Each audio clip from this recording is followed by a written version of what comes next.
The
opinions you're about to hear on this show are strictly those of the panel.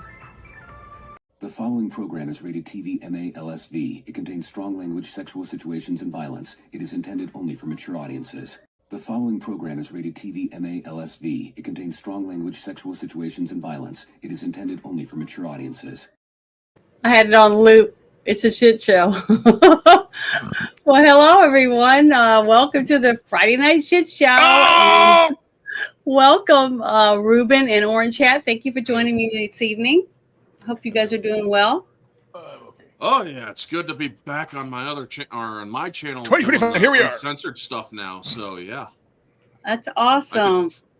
I fixed my StreamYard issue, folks. StreamYard was useless. I fixed my own problem because, well, I finally figured out what the problem was. I just had to kick myself out of the YouTube or sign it out of the comment section and then sign back in.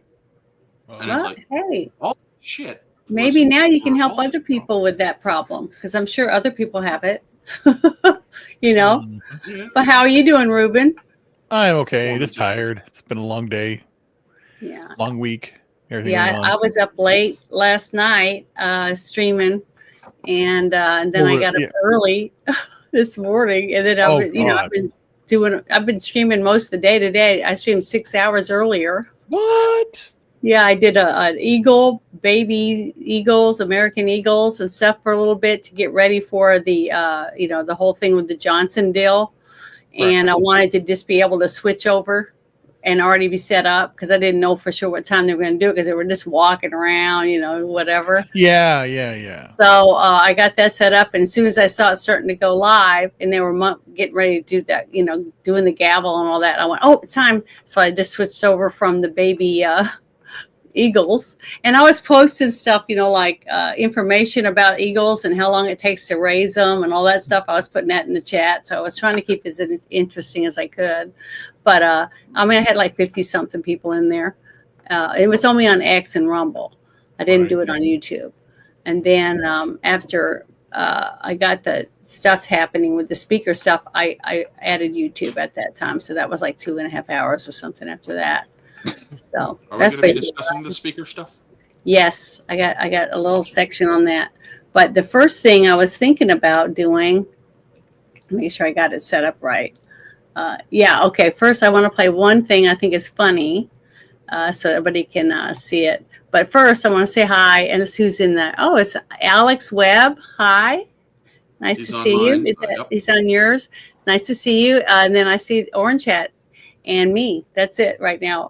Hopefully a few people we know, Ruben and I, will show up. So we'll see what happens. But I can't see who's over in X if they're there because unless they say something, I don't know who's over there. But yes, you're on X. Speak. So yeah. So the first thing I want to share, I thought was really funny. It came across my timeline, and I was like, yeah, we need a little laugh today, so I thought I'd play this. It's really a hoot. I think this is the right one. Yeah, okay, I'm gonna make it bigger. It says when you're trying to blend in so Trump won't deport you. I thought it was really cute. So here we go.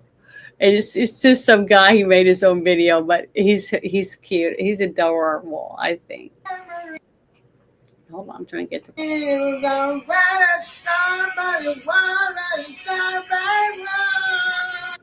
What is fire where it burns when it's gone by? Where it goes, where it's somebody wanna go by. Because you can't understand him because he can't speak English, but he's singing along to the music like he knows what he's doing. I just thought it was funny. Oh, that's funny. I thought it was really cute, so I wanted to share that with everybody. But because we're always doing such sad or horrible or mean and terrible crap.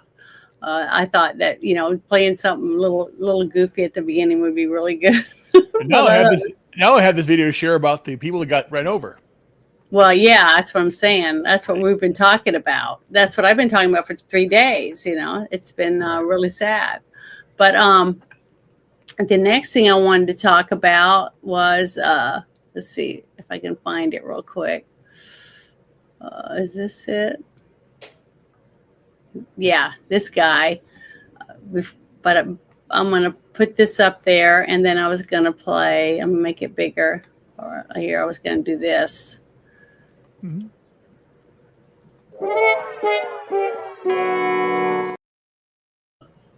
The massive dickhead award for this dumbass guy. It says that Cameron John Winigus, a 20-year-old U.S. Army soldier, has been arrested for allegedly participating in a cyber criminal ring that sold sensitive data, including phone records purportedly belonging to President-elect Donald Trump and Vice President-elect Kamala Harris, and was arrested near Fort Hood, Texas, where he was stationed at Fort Cavanos, I guess how you pronounce that.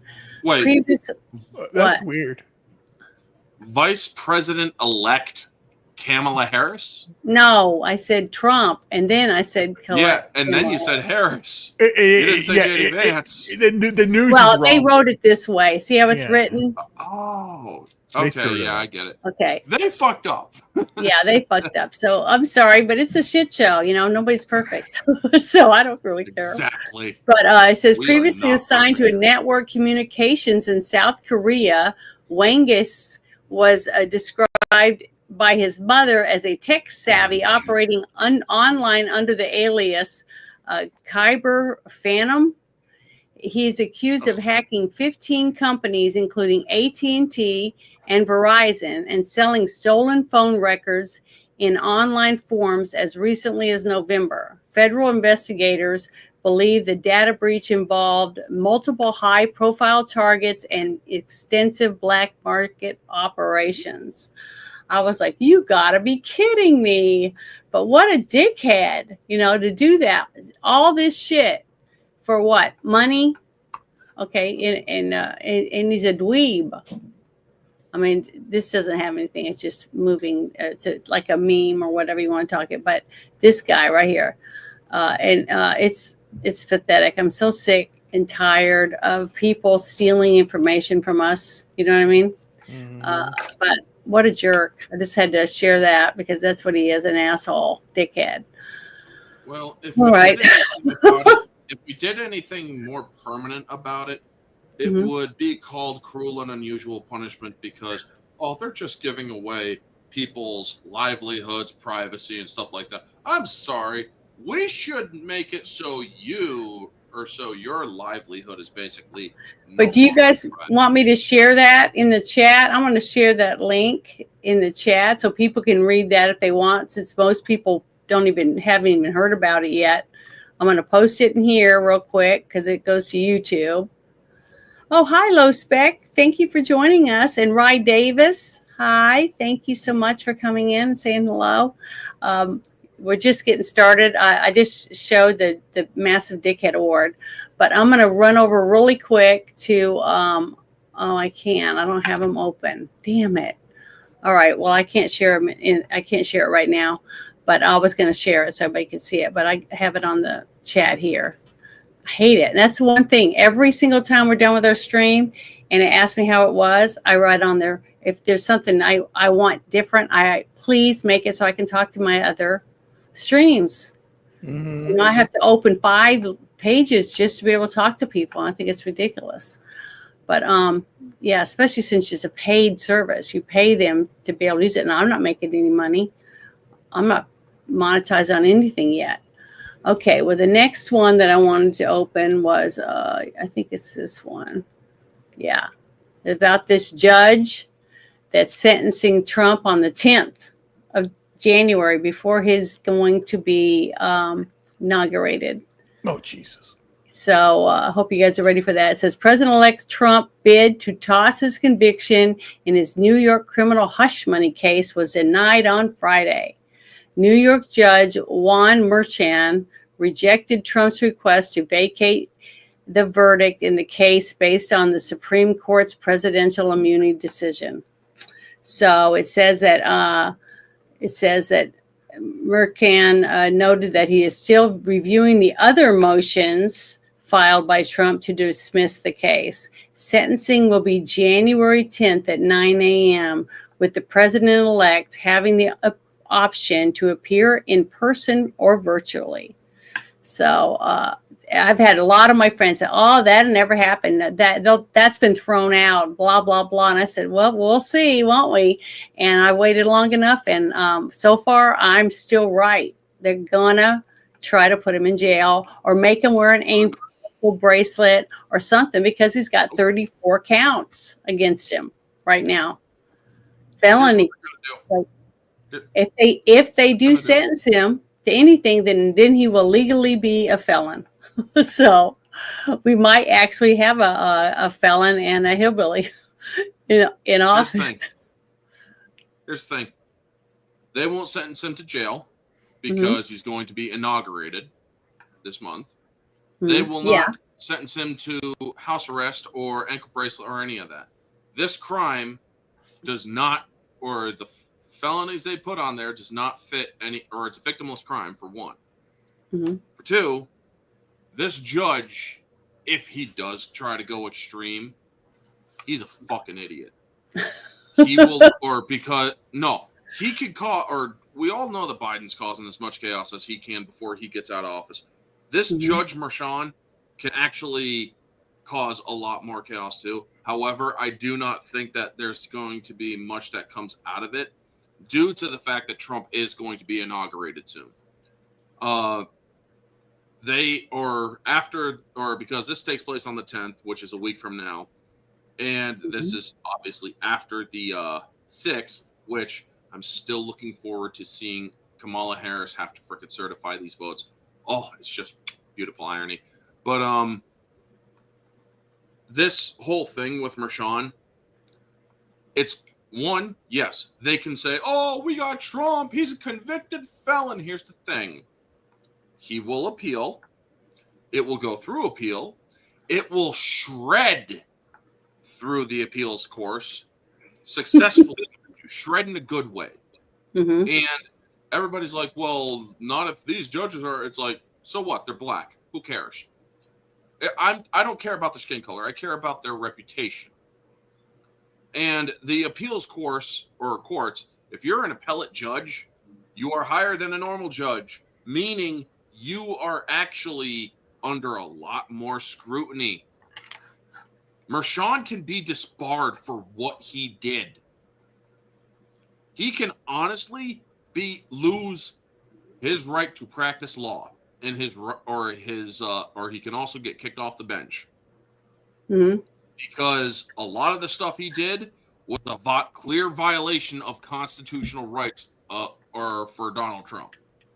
But as for the sentencing, it's only basically to give the Democrats a win of, oh, we can now legally say he is a convicted felon. And yet, guess what? Once he goes through appeals, has that conviction overturned, and then you dumb fucks continue to say he's a convicted felon, you will be sued into the fucking ground. Look what happened to George Stephanopoulos, who was warned several times, mind you, several times by his lawyers, by executives. Do not use that four-letter word that starts with an E and ends with, or starts with an R and ends with an E that rhymes with grape. Because if you do, you are opening us up for legal suits. Well, he did. They got sued, and now they had to pay $16 million. A lot of people don't realize that it was the $15 million, yes, but $1 million or plus an additional $1 million to go towards Trump's legal fees. And Yeah. yet, here's the thing: if any other person had cost the studio or whatever it is that they worked for $16 million, they would have been fired. This dude still has his job, which just goes to show you how scummy, how absolutely dirty and disgusting that ABC or that news. I think it's ABC News. Yeah, George Stephanopoulos is part of ABC. So Yeah, and George, wasn't everyone hounding him, telling them what a wimp he was to give in and pay him the money? oh yeah, Mhm. that's the thing. That's the. But here's the thing: when it comes to that, a lot of Because it people wasn't them. yeah, a lot of people are eating George Snuffleupagus, what's their name? Joe Scarborough and Mika Brzezinski Besitz or Mhm. Mika Biscuits Brzezinski. woman, whatever her name is. Yeah, that thing. Right. Yeah. They're all getting eaten alive because they bent the knee, because they had Uh-oh. they were being sued for $100 million. If they lost that case, which they would have, you have to prove it was intent. Okay, we are going to bring in the entire political background of George Stephanopoulos. We will also be going through discovery. By the way, folks, that's what they wanted to avoid, discovery. Look at what's going on, or to give Disney's going, the Gina Carano case. They're Yeah. screaming out of the closet in that case. But with this whole thing with Mershon, that dude is going to be disbarred because, or I do not see his judgeship lasting long, even in the state of New York. Now, it is quite possible that corruption will win the day. Unfortunately, again, it is unfortunately the state of New York, which I'm from. But I do believe, and I have faith, that all accounts will balance in the end. Well, Nothing's going to happen. I to hope Trump. so. It's just that everybody said that this thing would never go this far. He will never be sentenced, blah, blah, blah, blah. And it's only what? Less than 10 days away, right? That they're going to It's a sentence week him. from now. Well, Yeah, Monday is January 6th, and that is the date where they basically had Jimmy Raskin, all these other people were basically saying that they were going to spring their trap. So that's Monday. Mhm. So that's then let's say that he is certified on Monday. That doesn't it all goes to pass. So then then they were saying now on the 10th this is going to happen and they're going to convict him. Here's what's going to happen. What's going to happen? Here's. I think it's going to be a bunch of bullshit's going to happen. I already think bullshit's going to start happening probably every day or every couple of days with chaos all over the place. You're gonna have Raskin and them possibly refuse to certify, and you're gonna have a bunch of other Democrats possibly refuse to certify. Now, I'm saying possibly because there is a chance that they will certify it. Yes, with a couple of objections here and there and whatnot, yada yada. Mm-hmm. But the thing is, if they do or refuse to certify, and with this new majority Congress and majority Senate, what they need to do is they need to arrest anyone who refuses to certify. Because right then and there, you are showing absolute intent to deny a free and fair election. And then again, there are people that are already saying that the exact opposite in the same fervor, some guys on, I think it was X, they were showing that the guys out there saying nonsense is that it's the duty. You cannot certify it. It's illegal. You'll get arrested. To certify, you'll get arrested. It's so dumb. Well, it doesn't matter that it's dumb. What has anything that this administration that we have right now, all the shit they've been doing, we've had rulings by the Supreme Court that this administration is totally ignored. Okay. Right. They don't care about the Constitution. They don't care about real law. They just get a judge that will say and do whatever they want, and that's all they care about. And it's whether we like it or not, Bernie in chief is still in office. So, and here's the thing: once he is left office, mm-hmm. the DOJ, FBI, and them can act upon their own accord under Trump. Trump doesn't even have to give the order. If they believe illegal stuff has happened, they can pursue it without Trump saying, go ahead, go after him. So therefore, Trump has complete deniability where he's like, I didn't tell him to do this. This is what they are doing because this is what they perceive crimes have been committed. All these violations, the Constitution that Biden has committed, now he cannot unfortunately be charged because they were under official duties. However, violation of the Constitution, I do believe, is a trump card or trumps the official duties bit. But those who are citing the 14th Amendment with all these prosecutors, all of these people citing the 14th Amendment Clause 3. Here's the thing. I have some simple questions for you. And for the panel here, yes or no? Did Trump get charged with inciting an insurrection? No. No one did. Not one person. All right. Now, did any of the J6ers get charged with performing an insurrection? No. Did anybody get convicted of insurrection charges? No. Mm-hmm. Nope. Then Constitutional Amendment 14 Clause 3 does not apply. I know, but that's what I'm saying. I said I don't know where they're pulling this out of. So all those who are citing it, but I know. But what I'm trying to say is, it doesn't matter. Okay, if you got a piece of paper, they will be laughed out of. They will be laughed out of the chamber. By who? By Vice President Kamala Harris. He knows if he tries, they will drag her ass, or they will possibly arrest her ass for sedition. This is under a new Congress and new Senate. She may be the person who has to certify and all that. Yeah, but did you watch that? They can call for her arrest. Yeah, but did you watch the whole thing today when they finally picked Speaker? Okay, I watched the whole thing because I aired it. Well, I know, but I watched the whole thing, and it was nauseating listening to all those Democrats vote for Jeffries. And then I had to sit there and listen to Jeffries' speech about how wonderful this administration has been and how everybody's lives are better because of them, blah, blah, blah, blah.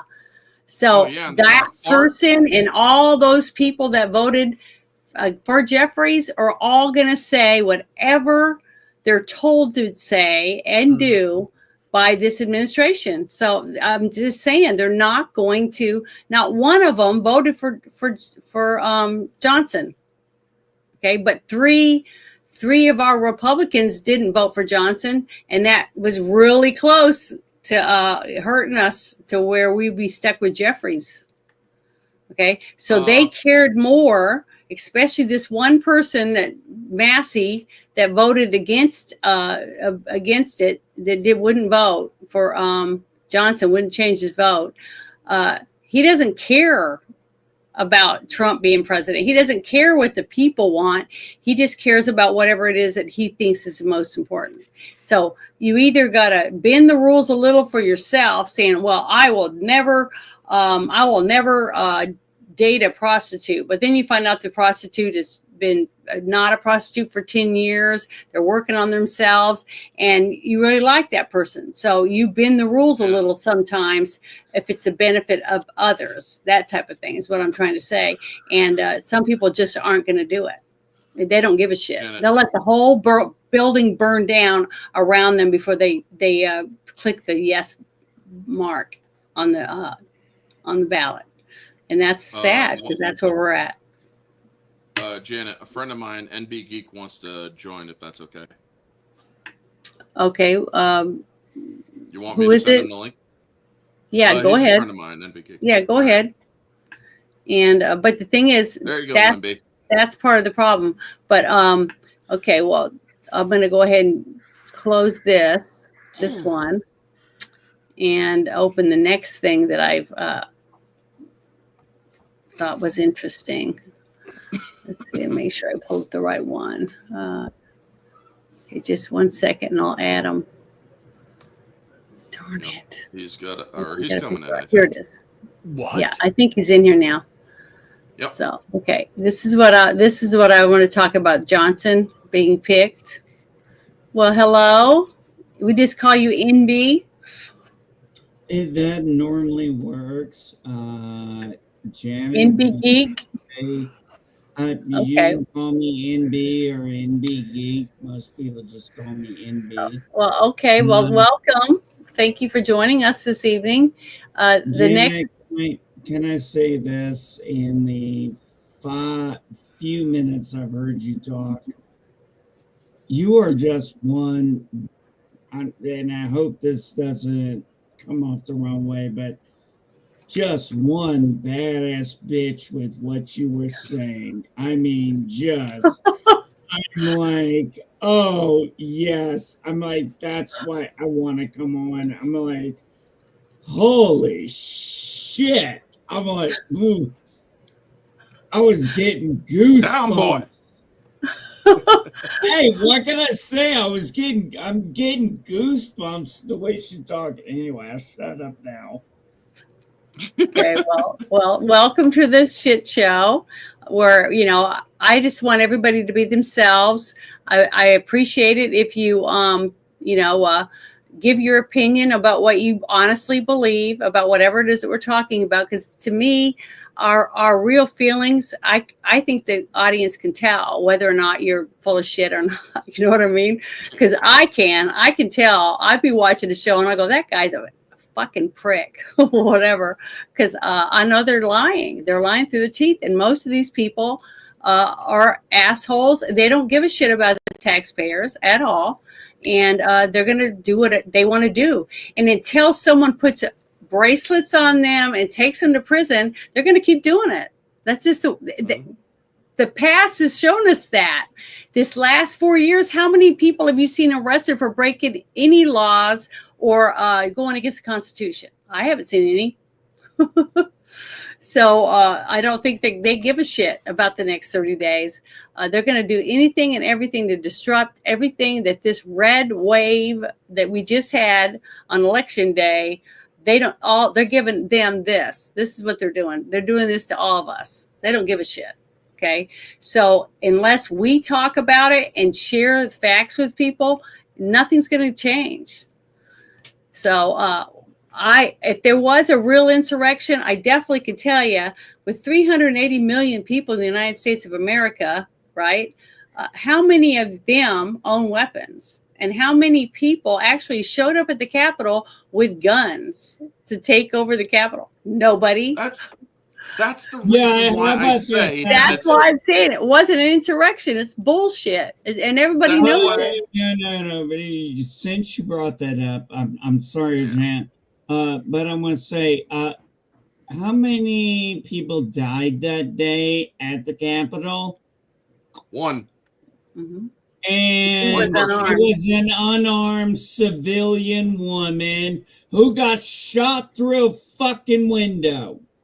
Mm-hmm. Yep. That's right. You want to talk about cops? No cops died that day. Nope. Nor did they die as a result of that day. And that day,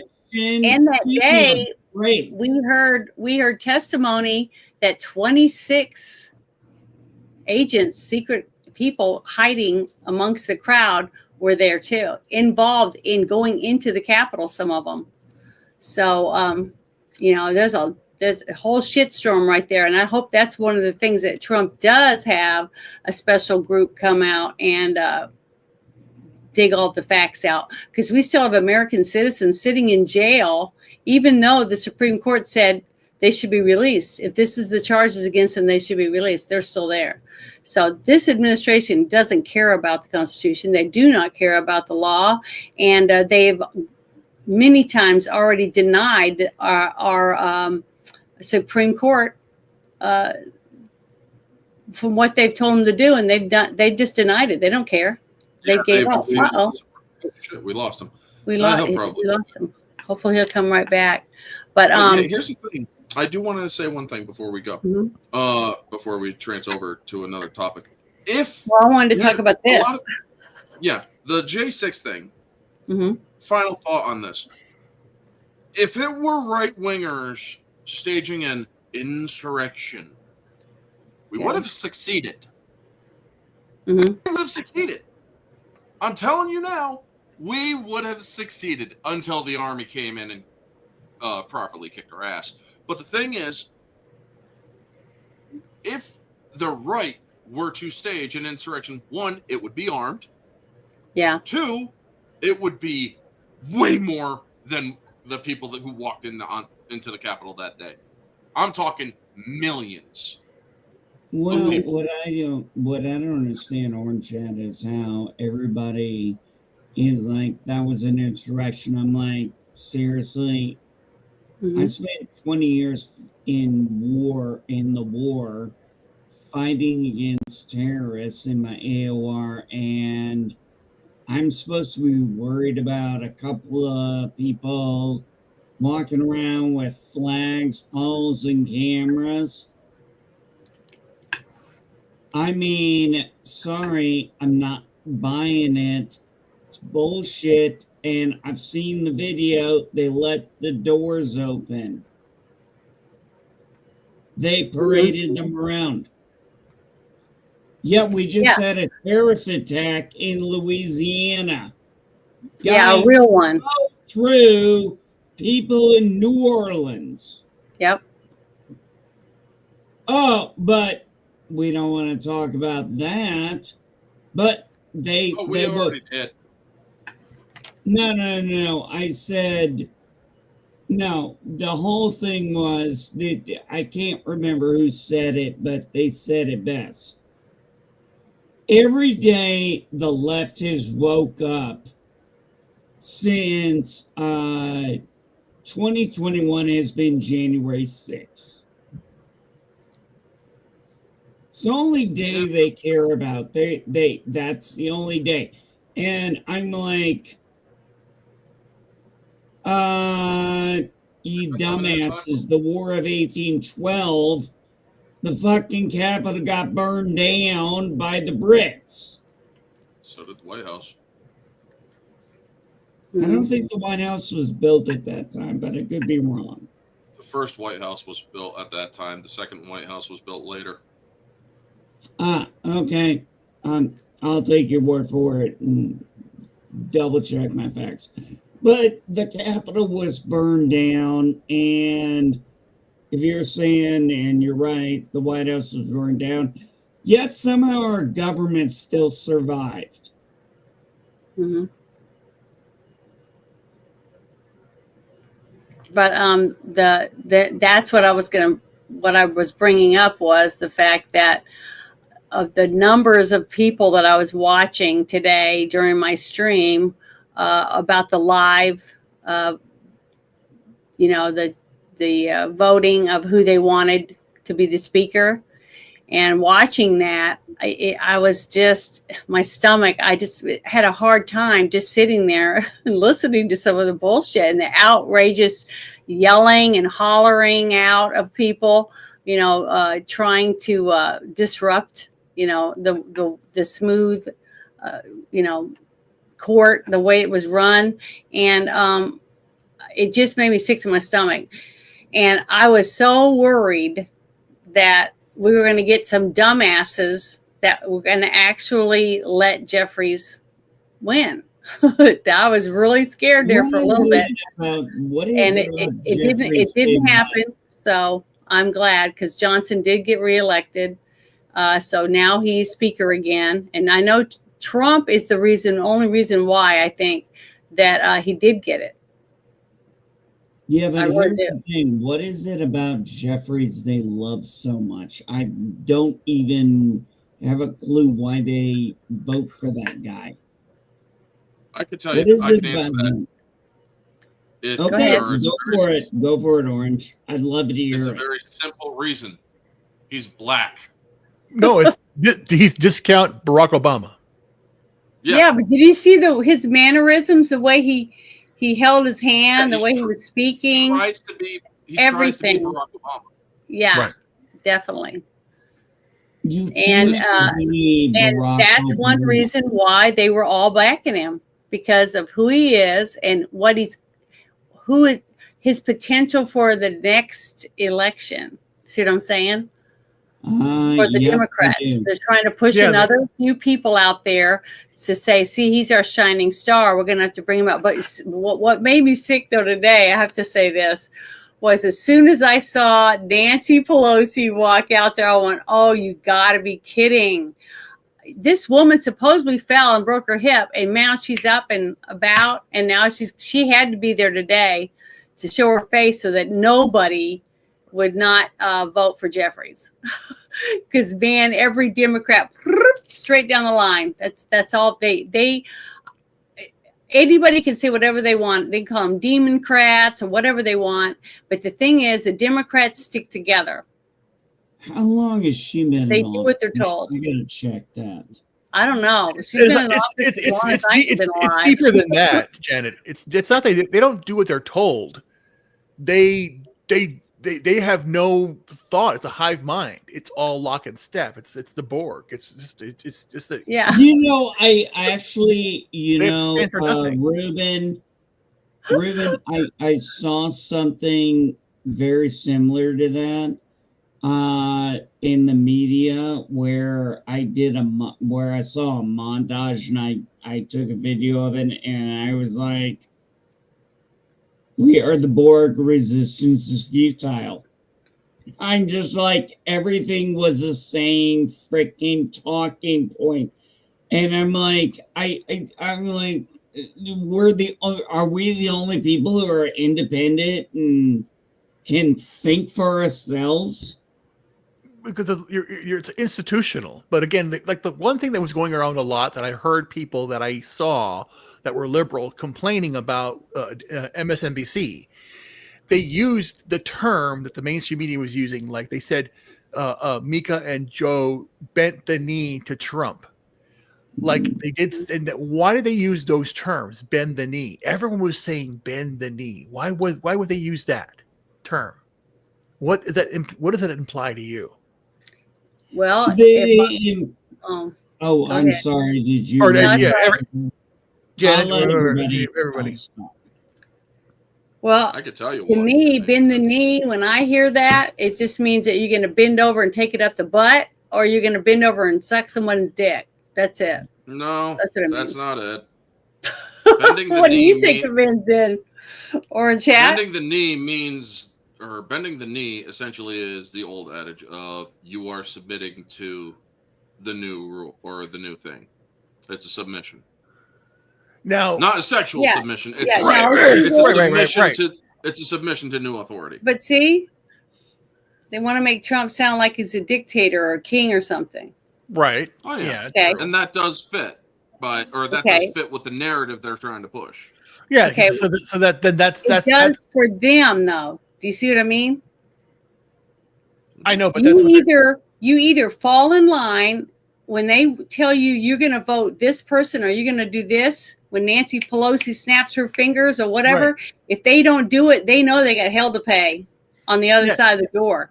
They're going to get a boot up their ass, and they follow through with it because they're nasty. These people are nasty people. They will do anything to ruin someone. They'll throw anyone under the bus. It is a combination of popularity, elitism, and influentialism. You know, being into and you go back, think about historically how it was treated. Mhm. Anybody who was the star was considered, you know, how old Hollywood, you know, those shot sparklers they talked about. They romanticized all these things over the Mhm. years. They used it to prop up people to get things going, and it was just, you know, that's what they're doing now. So in their mind or in our history, in reality, Donald Trump was a celebrity du jour of the day. Everything he did was everything. He was a celebrity. He was like, you know, not American royalty, but, you know, a man who did it on himself because he But wasn't a see, Kennedy. they He wasn't. loved him. He was I on know all kinds of shows. He was in exactly. movies. They worshiped the ground he walked on. I mean, he was hanging out with all these people, and people were giving him awards because he was doing such good stuff. But why his decision to run for president cause all this problem? Because do you he think the didn't real? run as a Democrat. Okay, if he'd ran as a Democrat, it would have been totally different. No, because again, I don't think it would have. I don't think it would have because I think it again, would have. It wouldn't have because you know why? B, Because the B means he everything. been going no, against because Hillary anyway. it wouldn't have And worked. only Obama could get away with that.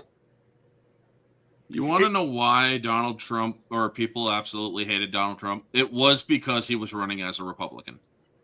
I swear, He was a lifelong Democrat. He was a lifelong Democrat, and even back in 2011 or 2012 when he was on The View and talking about Obama, and he's like, Obama's kind of screwed us. That was when people started to listen a little bit to him. That's when people started to pay a little bit more attention to Donald Trump. But then when he said, you know, I'm going to be running on the Republican ticket, all the people, Hollywood flipped their shit. And this, folks, I'm more of a Hollywood related channel. So believe me when I tell you, I know this shit. Mm-hmm. When Hollywood reacted and they started being like, there's not going to be a Donald Trump. He will never be president, yada, yada. Rosie O'Donnell, George Clooney, and all those idiots. Why? Jealousy? Because they saw it as the biggest betrayal ever. He stabbed them all in the back. That's how they feel. Exactly. I've worked behind the scenes. I've listened to these people, and they hate him. They hate him because Hollywood is the largely symbolism. Democrat. Hollywood is largely liberal Democrats. That is just how it is. But here's the thing: after he won in 2016. And there is a correlation, folks. Yes, in 2016, even before then, you had that woke bullshit with Ghostbusters 2016. But even then, once they heard that Donald Trump was possibly going to run on the Republican ticket, Hollywood flipped their shit. They couldn't handle the fact that people voted for this man. They could not process it. And so they decided to go on this holy mission to punish the people who voted for him, which was a lot of, or more of Americans, the more common people. This was when they started really hammering in the insults against anyone or against the audiences. This is when they started saying you're nothing but a bunch of fucking cousin humping man babies in your mama's basement and all that other shit. Like when with Star Wars, the Last Jedi thing. So then you're basically saying, from your cultural perspective, it is the Republican label only that did it. Because from a cultural perspective, if you look at what Hollywood has been in, I actually covered this on one of my earlier streams. Much of what Hollywood does when they do shows like Bones, for instance, and many other shows even since, it has been largely good guys in the shows are Democrats, bad guys are right-wing extremists or Republicans. I mean, I don't watch television. So and they started changing the language in Hollywood. They started saying that the U.S. is a democracy. We must fight for democracy. Yeah, but Democracy yeah, this, but the thing, democracy that. I know, but those talking points come from WEF, Klaus Schwab, NATO, the whole UN bullshit. That we know where that's coming from. But the idea that so then just the fact that because again, Trump was a Democrat. He was a businessman to me. He wasn't really Democrat to me. He would support everybody. He didn't like the wars. What's the one distinction that the Republicans could say back when Iraq or in Bush, the 41 and all that stuff, he was not against this wars, endless wars going on. It was an unpopular thing to do. That's popular because again, I think that the propaganda starting back from the 80s up till now was that we're doing a force of good, even though we weren't. We were doing these shady shit. Now we're no. All the shit that Obama didn't start it. It was Bush. It was before this. It was back in Kennedy. It was all that stuff. It's just the fact that they pushed the narrative really, really far. And I think that there are other things that are out there that are causing all these problems. Why? Because again, the whole trans stuff. Again, I remember when the whole debate of gay marriage was going on, and you had Barack Obama, you had Clinton. Oh no! Marriage is man and woman. They were saying this stuff. 2008. Yeah, and Clinton said, "Don't ask, don't tell." Yes, back in '96, and then. Then you had the people who says this is a slippery slope. You let that happen, they're going to have trans people doing it. And you're going to have this and that happen, and it's happening. All that stuff has happened. It's cultural shift. BlackRock, Vanguard, Klaus Schwab, they're doing this. They're the puppet masters. But I'm going. So then I think it's not just that he's ran as a Republican, but I think the fact I think that someone had mentioned. One of the mobsters had mentioned in New York that, think about it, in the Teamsters, the New York mob, the 50s, going up, up to the 80s and 90s, what he built by trying to be an honest man. Trump, that is. Mm-hmm. All that he did. All the projects. But see, I remember hearing stories about Trump, somebody ran out of gas or something. Yes. And he would give them gas money. Yes. And then, or something happened and Trump needed some help. And this person just out of the blue helped them. And then they find out my house was paid for. Somebody paid for his house. Yes. He's always done nice things like that, even when he was a Democrat. Okay. Because that's just who he is. Okay. That's who his character is. And but when he finally started looking into politics away from the politics of Hollywood, okay, I'm talking about behind the scenes and fighting for more money, how much insurance costs to do certain things, that have a TV series, that kind of stuff. That's what I'm talking about. I'm talking about the politics of actual running a country.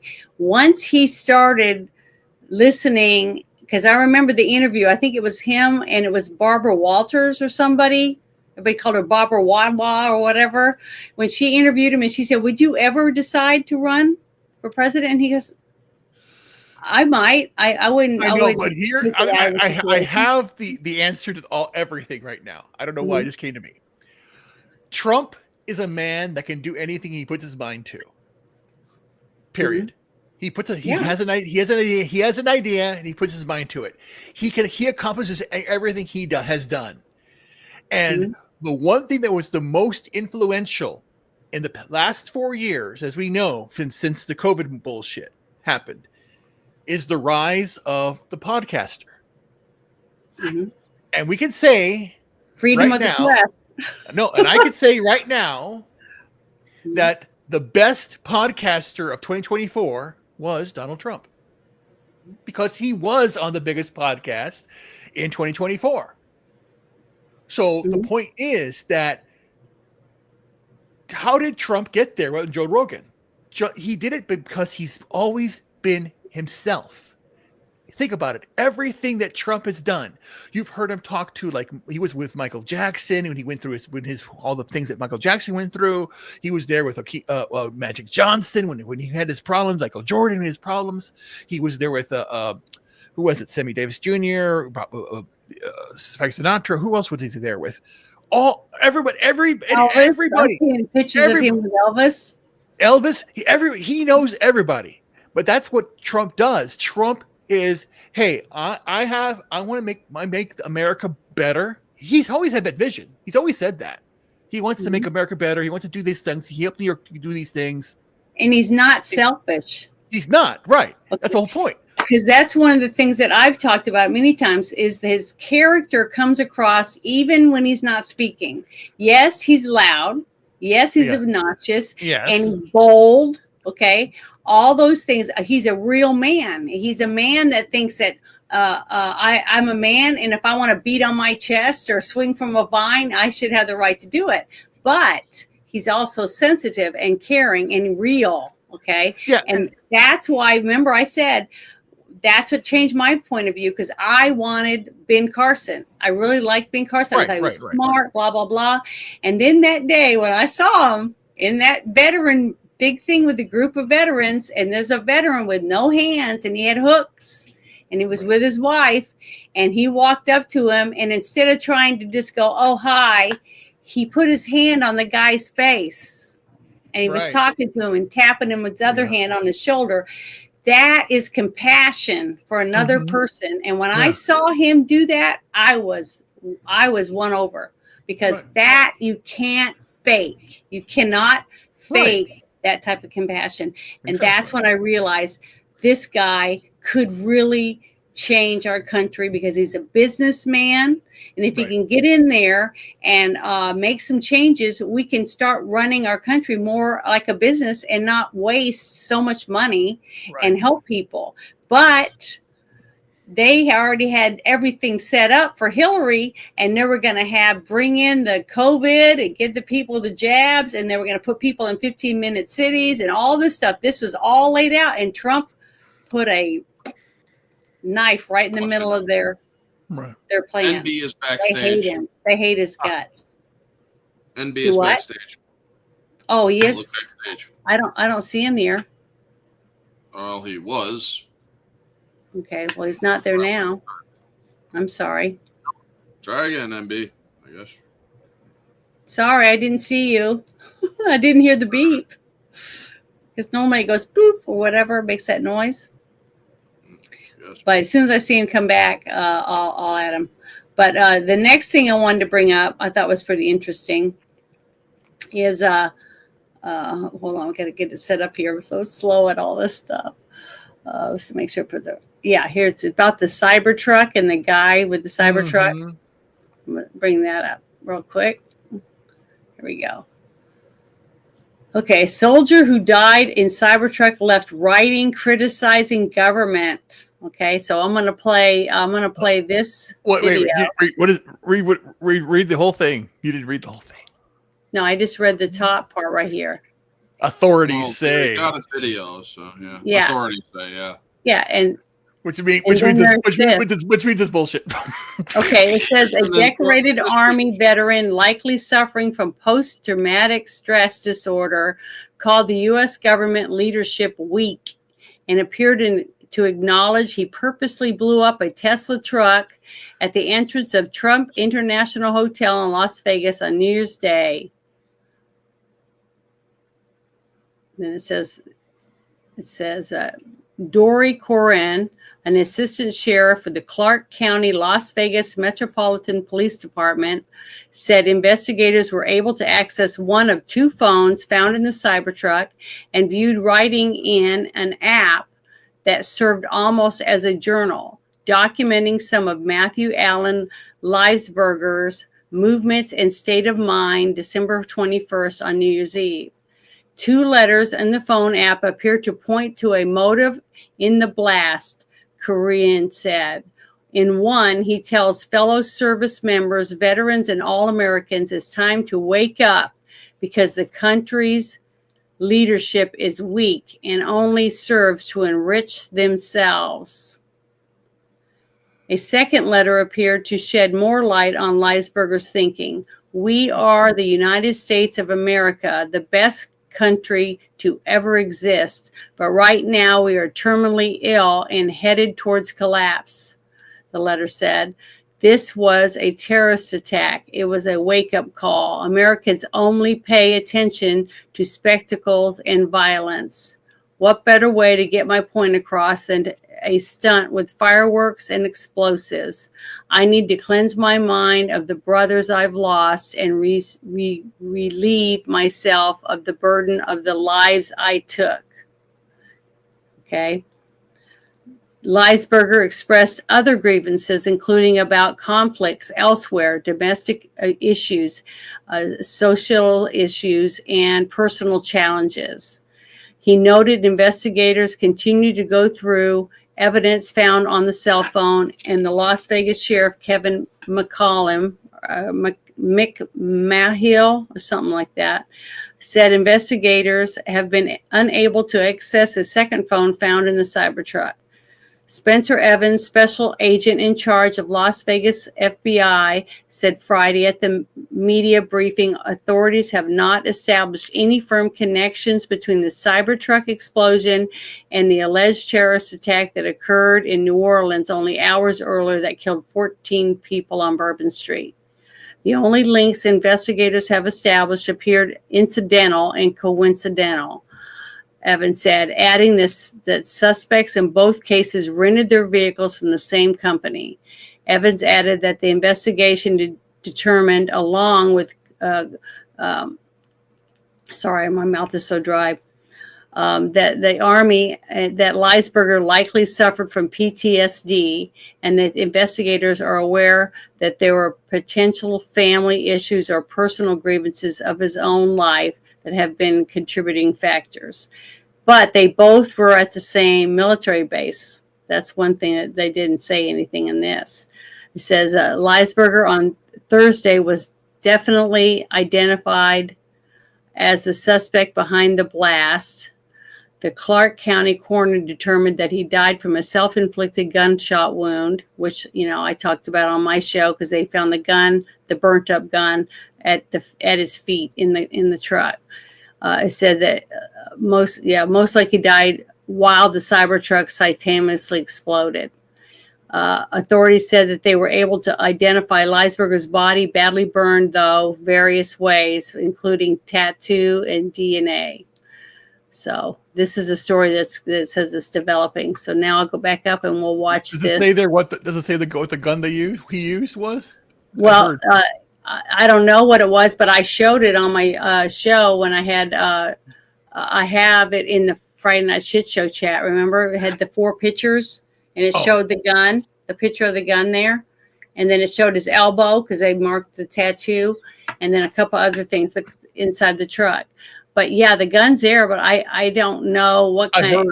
I heard it was a 50 cal, which is kind of like that's the dumbest thing I've ever done. The Desert Eagle 50 cal is not as strong as a BMG. I know. Well, it did. It looked like a Ruger or something to me, I thought, but that's what I'm saying. You guys would have to get the picture and look at it and see what you think from that.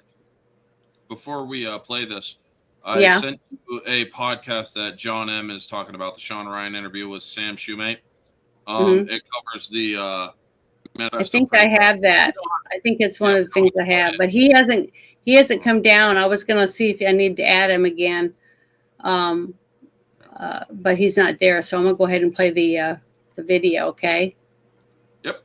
Because I was gonna add him if he was in the green room, but he's not.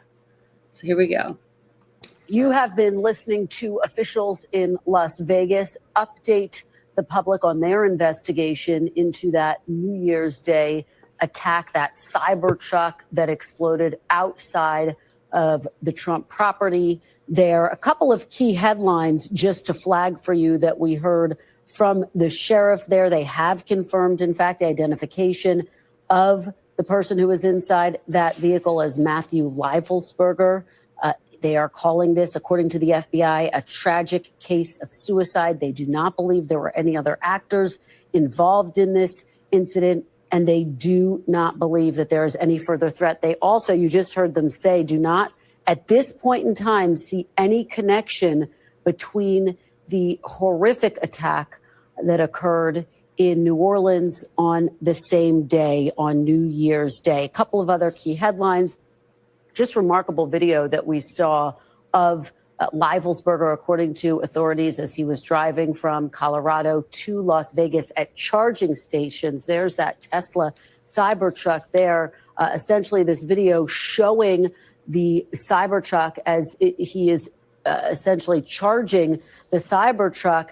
And they say that helped them to make this positive confirmation. They also note that they have recovered some data from one of two cell phones that they recovered.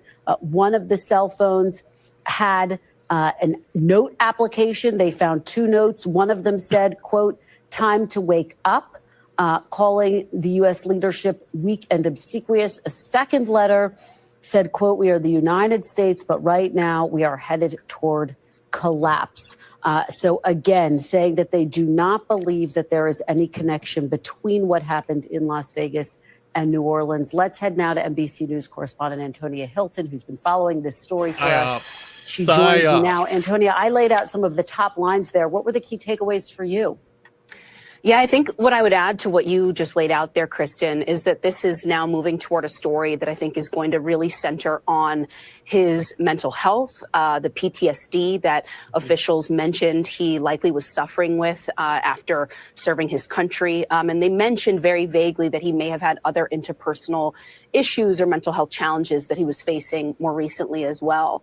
And so what they're describing is really a case of a service member mentally struggling and choosing to end his life in this horrific and very public way. I was also struck, as you were, by the contents of what they're starting to find on his phone, on the technology that they recovered from the charred car. And it's important, I think, too, to note that they mentioned they still have terabytes worth of data to go through. So we're kind of at the beginning of the iceberg, I think, of his state of mind, his beliefs. Certainly, they mentioned, for example, that he didn't seem to have ill will toward President-elect Trump. And that was a major question that a lot of reporters, locals had, certainly because of the symbolism, the visual of being in front of the Trump Hotel there in the city, and then to do this in a Cybertruck, of course, associated with Tesla, with Elon Musk, someone who is in Trump's inner circle now. And so people were wondering, well, is this a political statement about the incoming administration? But it didn't seem like it was going that way. It seemed like he was perhaps starting to tell a story or his views about societal and political issues in the country that weren't necessarily focused on one political actor. I'll add a couple other quotes to what you shared, that he wrote, "We are terminally ill and headed to collapse." That he said that Americans only pay attention to spectacles and violence. And he mentioned, too, "I needed to cleanse my mind of the brothers I've lost." That's a reference, it seems, to people he served alongside with as a service member, and mentioned even lives that he took in service too. And so, again, this is just the beginning still. They cautioned so much more to go through, Kristen. Yeah, just extraordinary new details there coming to us from Las Vegas. Antonia Hilton, thank you so much for helping us break that down. Okay, I want to share something really quick while we're still talking about this. I wasn't going to, because I talked about it in my live stream when I was talking about, that was almost 9 hours long, and I didn't do it on YouTube because I thought I'd get in trouble. But I want to show this for some of the stuff that I showed. But I do want to show this last one I just added, that it was from the shit show chat right here. Okay, I just want to share these photos. That's the gun. See the gun? It's all melted, and stuff that was in the car was all melted and blown together. So you could definitely tell what kind of gun that is, and I'm sure they'll get the registration number off it, because it looks like it's not too damaged. This is a photograph that they used to get the one elbow tattoo. Okay, for identification. And this is the truck. You see what good shape it is? Okay. And then when you saw the debris in the back of it, But look how burned up this is. So I can imagine he was pretty burned up, okay? Because this truck alone, just like I made that comment at the very beginning, contained the explosion, and it was inside this vehicle. Because as you saw from the news account you just saw, the windows on the front of the business didn't even break. So this Cybertruck, and maybe that's why he chose it, because he knew how well built it was. Because remember that huge million person podcast that Trump went to with that young man that was on YouTube or Rumble or whatever it is, and that young guy gave Trump the Cybertruck. They talked about it. They got in it, played music, and talked about the strength of the truck and all this different stuff. So a lot of young people found out what a cool vehicle this was. And maybe he thought about, well, I'm going to go and I'm going to do it in a Cybertruck because it's going to contain it and I won't hurt anyone. And he went real early, in the morning. There was hardly anyone on the street. If you watch the video of him driving down the road to come to this hotel and him pulling in, there's nobody on the street, which is very rare in Vegas. Okay, I've been to Vegas dozens of times, and it's pretty packed down on the Strip. But I don't think Trump's hotel is on the Strip. I think it's like 2 blocks off the Strip, like a few of the big hotels, the Rio, and a couple of them aren't on the Strip either. So it just depends. But I'm starting to think that maybe a lot of what they're saying about this right now is factual. See, look at the streets. They're empty. And this is the truck going to the hotel right here, driving down this road. Mm-hmm. And this, it's barren. And this is the Strip. This looks like the Strip right here to me. Mm-hmm. So I don't know. We're going to have to wait and see. And that's why I tell people, try not to judge right away. But see, I was getting information from so many people, with Bruce helping me and people sending me stuff. And I was posting as fast as I could and putting it in our shit show chat so you guys could also see it. And then I could go back and share links or whatever else. And it's all on there in the timeline as things were unfolding. And I was like, when I got that information that both the trucks were rented from that company, I had 2 or 3 people that did tell me, they said that could be just a total coincidence, because it's a big company that's all they do is rent vehicles out to people. Right. That you normally wouldn't be able to get. You know what I mean? Like this guy as a soldier could not afford this vehicle. I guarantee it. So he had to rent it. Right. To make this statement, and he wasn't planning on going back. This guy was wanting to die. That period. Whether it was a suicide killer. Comments. So, I'm sorry. I'm on the other page. I wasn't looking. Big ones. Which one? This one. The big ones. And it's continued in the next one. Mm-hmm. Yeah, I'm gonna play one of Sean's. A couple of Sean's things here in a little bit. I've been playing them too for the last couple of days because I love the people he talks to. But yeah, that's what I'm saying. The only thing that people was talking about was that he picked the wrong vehicle if he was going to blow up a building. Remember? Because people were saying, oh, he wanted to do a Oklahoma City bombing type bomb. You know what I mean? But the Cybertruck didn't allow that because it contained the explosion. And if you saw that picture from the news, you saw the fireworks. And remember, I was doing the live stream and I said, it sounds like there's fireworks in there. Like those ones that go, choo, pew, choo, pew, like that kind of stuff. You could hear it when it was going off because I was sent a message that there's smoke in front of the Trump Tower. So I found what I could and played it on my live stream, and you couldn't tell what it was. It just was a bunch of smoke in front of it. So we didn't know if it was a garbage can on fire because you couldn't see it from the pictures that I received. Then later I got the actual video from inside showing the Cybertruck blowing up outside. And I was like, it didn't even blow out the windows. That I just remember that. So I was like, what's going on? It just didn't make any sense, because if they wanted to kill people, if they want to kill people, whether it's with a knife or a bat or poison gas or grenade or whatever it is, what was it? They used boilers, right? That the marathon bombers, They use like those things, pressure cookers. I think so. Yeah. So, I mean, people will find a way. If that's what they want to do, they're going to do it. So I don't know. I'm interested in this case now. I really want to hear what they're coming up with and what they find and all that kind of stuff. And some of the interviews, because I know that his family's been talking a little bit too, and I haven't got to see all of them yet. So I haven't really had the time to do that. I've been so busy the last couple of days. But yeah, I thought that was important. I wanted you guys to see that because, it's not something everybody gets to see. Oh, thank you. I appreciate you saying that. Yeah, he wanted attention, but not to hurt people. But more that's going to come out, and we're going to find out.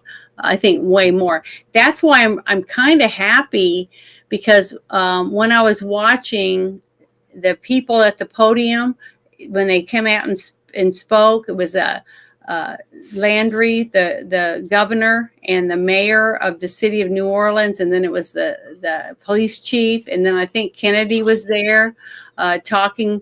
And they were talking about what was going on as it was unfolding with this terrorist.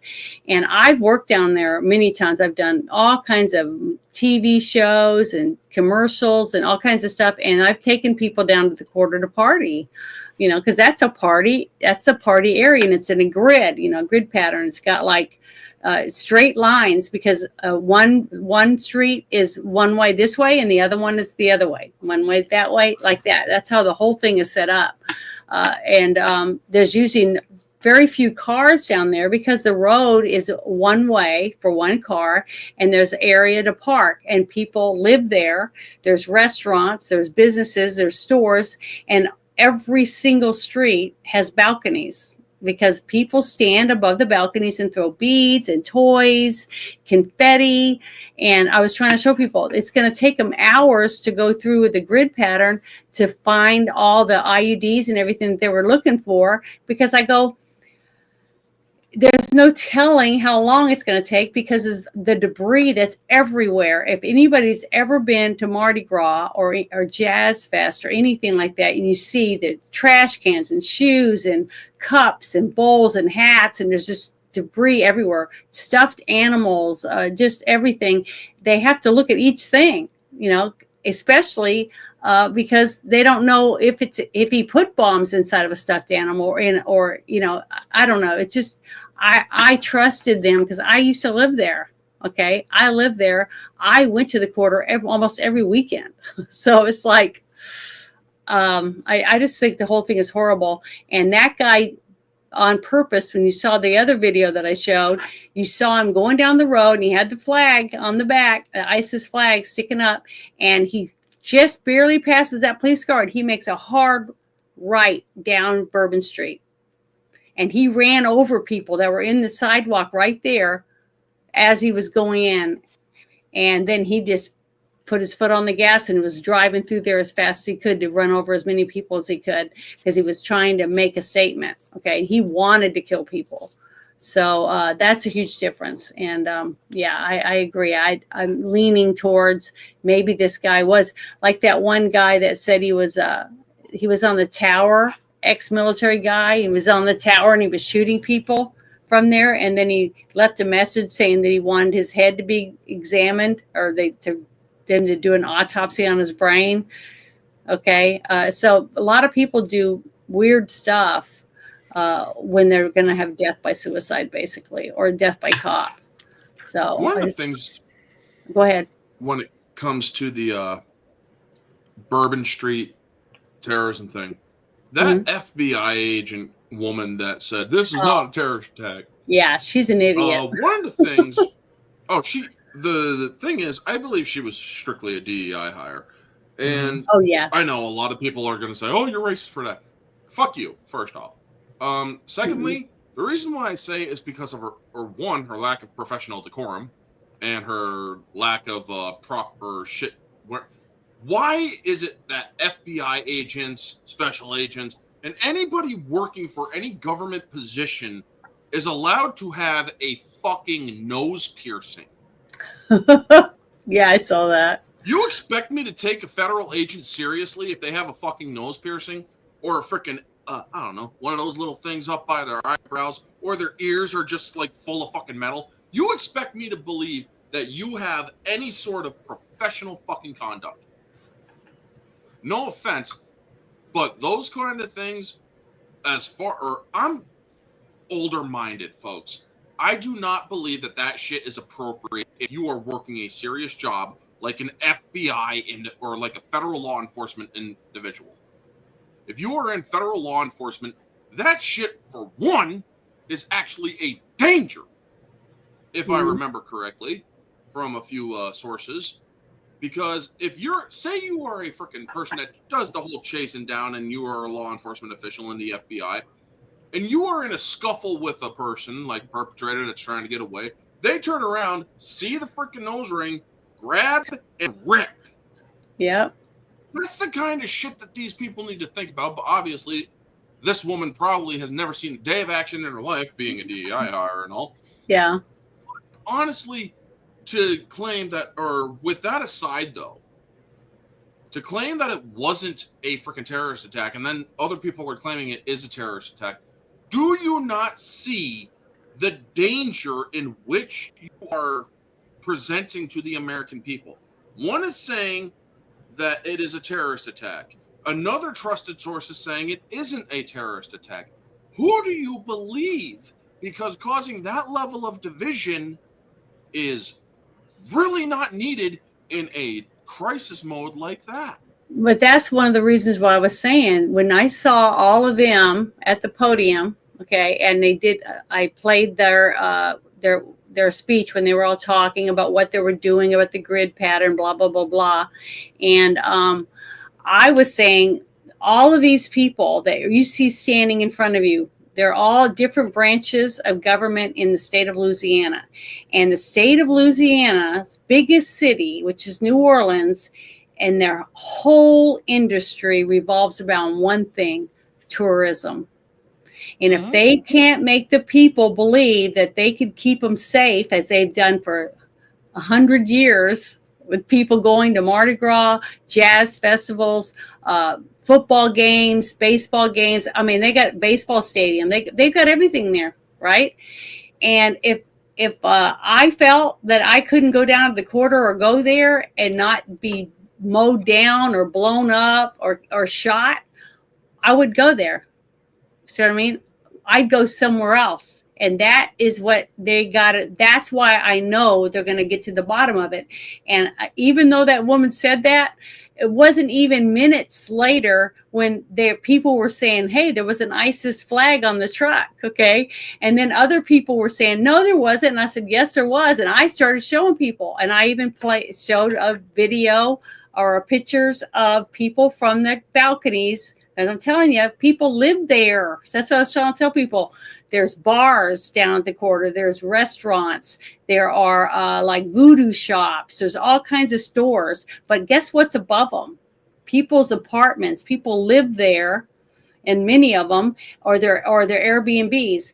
And I had friends that would rent a balcony, just the balcony, for $50 an hour. And they would have bags of beads and stuff, and they'd let them go and stand on the balcony and cheer and throw stuff. And then when their hour was over, they'd shoo them out and bring in another group. And that's how they made money. Okay. There lots of people, that's how their lives were. And then I saw over here that he had posted this, how fast they were able to go through their grid. Okay. And you know why they were able to do that? Just like they said, they had 400 cops. Every single cop that they had for the whole city was called into duty, and they were out there working because this is their livelihood. They won't have a city if they don't have trust by the tourists to come there. They have Segway tours. They have a museum. They have a water park. They have a zoo. They have an insectarium. They have, trying to think of it, swamp tours, grave cemetery tours. I mean, the place is nothing but a tourist attraction.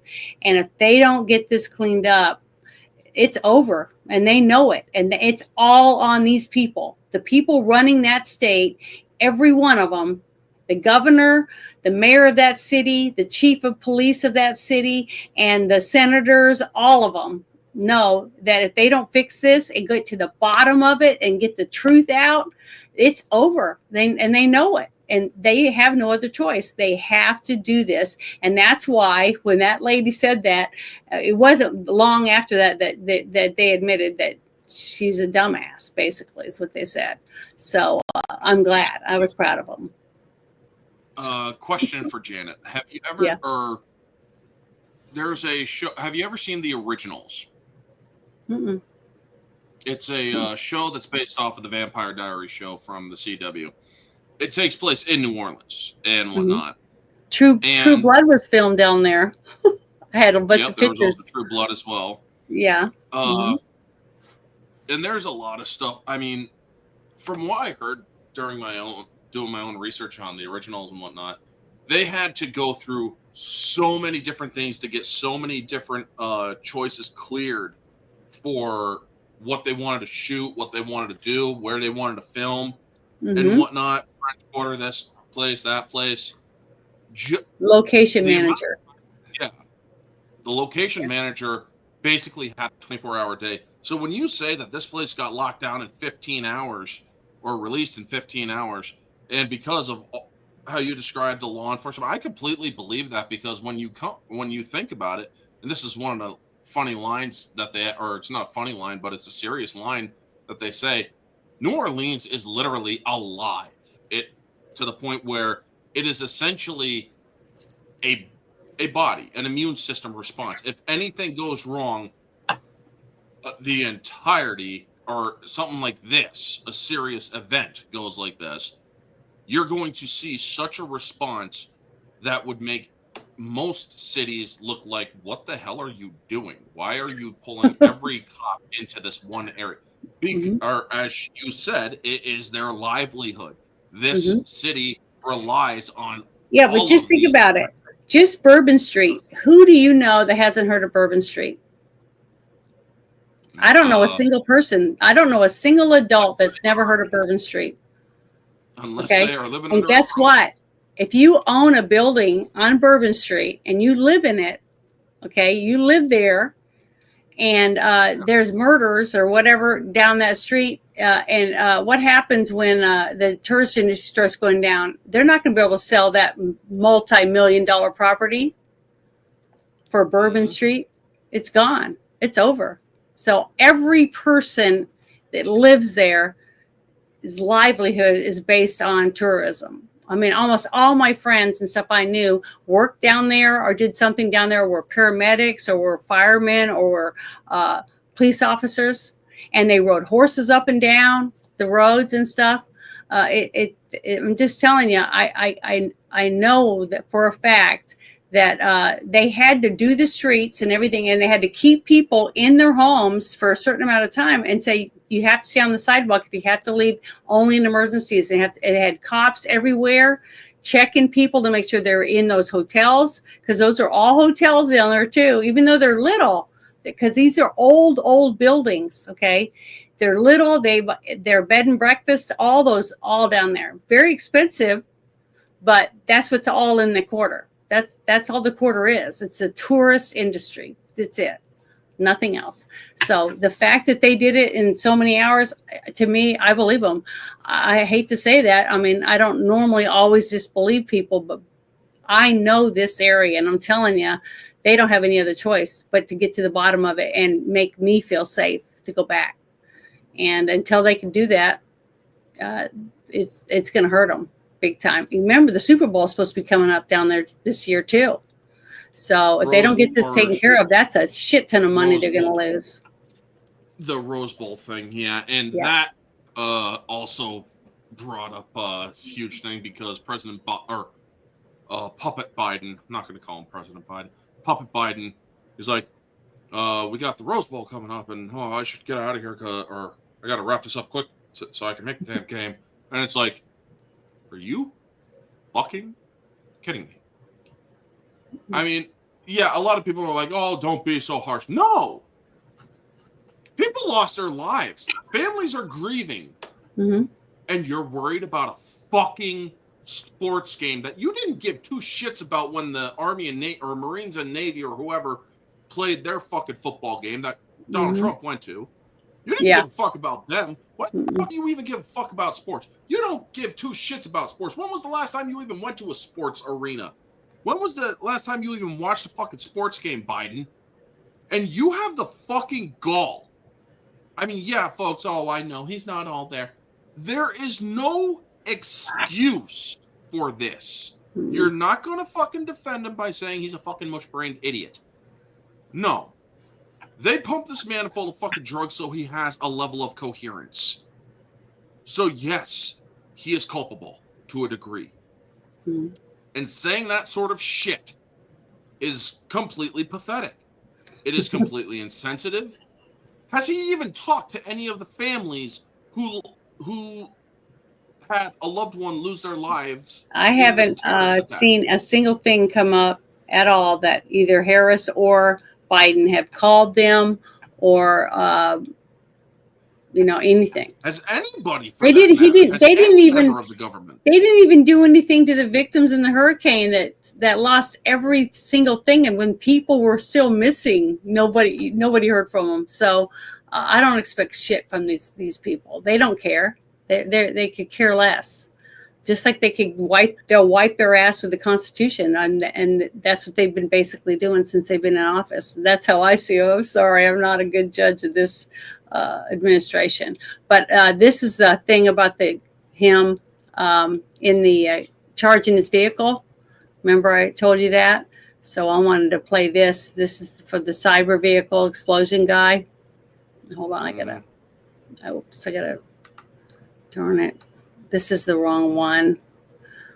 Okay, darn it, opened the wrong one. So hold on, let me get rid of this one because that one is not the right one. I have another one. I sat there that whole time. I was so busy ranting, but I didn't put the right one up. Let me make sure. No, that's not it. That's the one I just showed you. Let's see, material use. No. I thought it was this one, Las Vegas Police. That's what I'm looking for.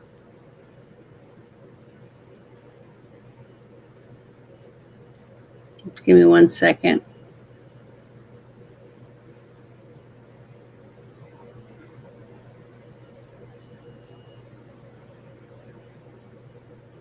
I thought it was it, but I can't find it now. Oh, here it is. Okay. I found it. Let me click on it now. Sorry, it took me a minute. It's Kyle Becker. This one. Right here. Okay. I'm going to make it bigger so you can see it. And this is another reason why I believe that they know it's who he is. Because they have showed all this stuff showing how far that Cybertruck went, where it charged, all that. And guess who helped him with that? Immediately, Elon Musk notified them and said he'd give them any information they needed, the codes, numbers, or whatever they needed for the truck, and where it charged, where it went, because they have a tag on them. Every single Cybertruck that they have has a tag where you can track where they're going. So, maybe that's another reason why I chose this vehicle. But here, this is the video.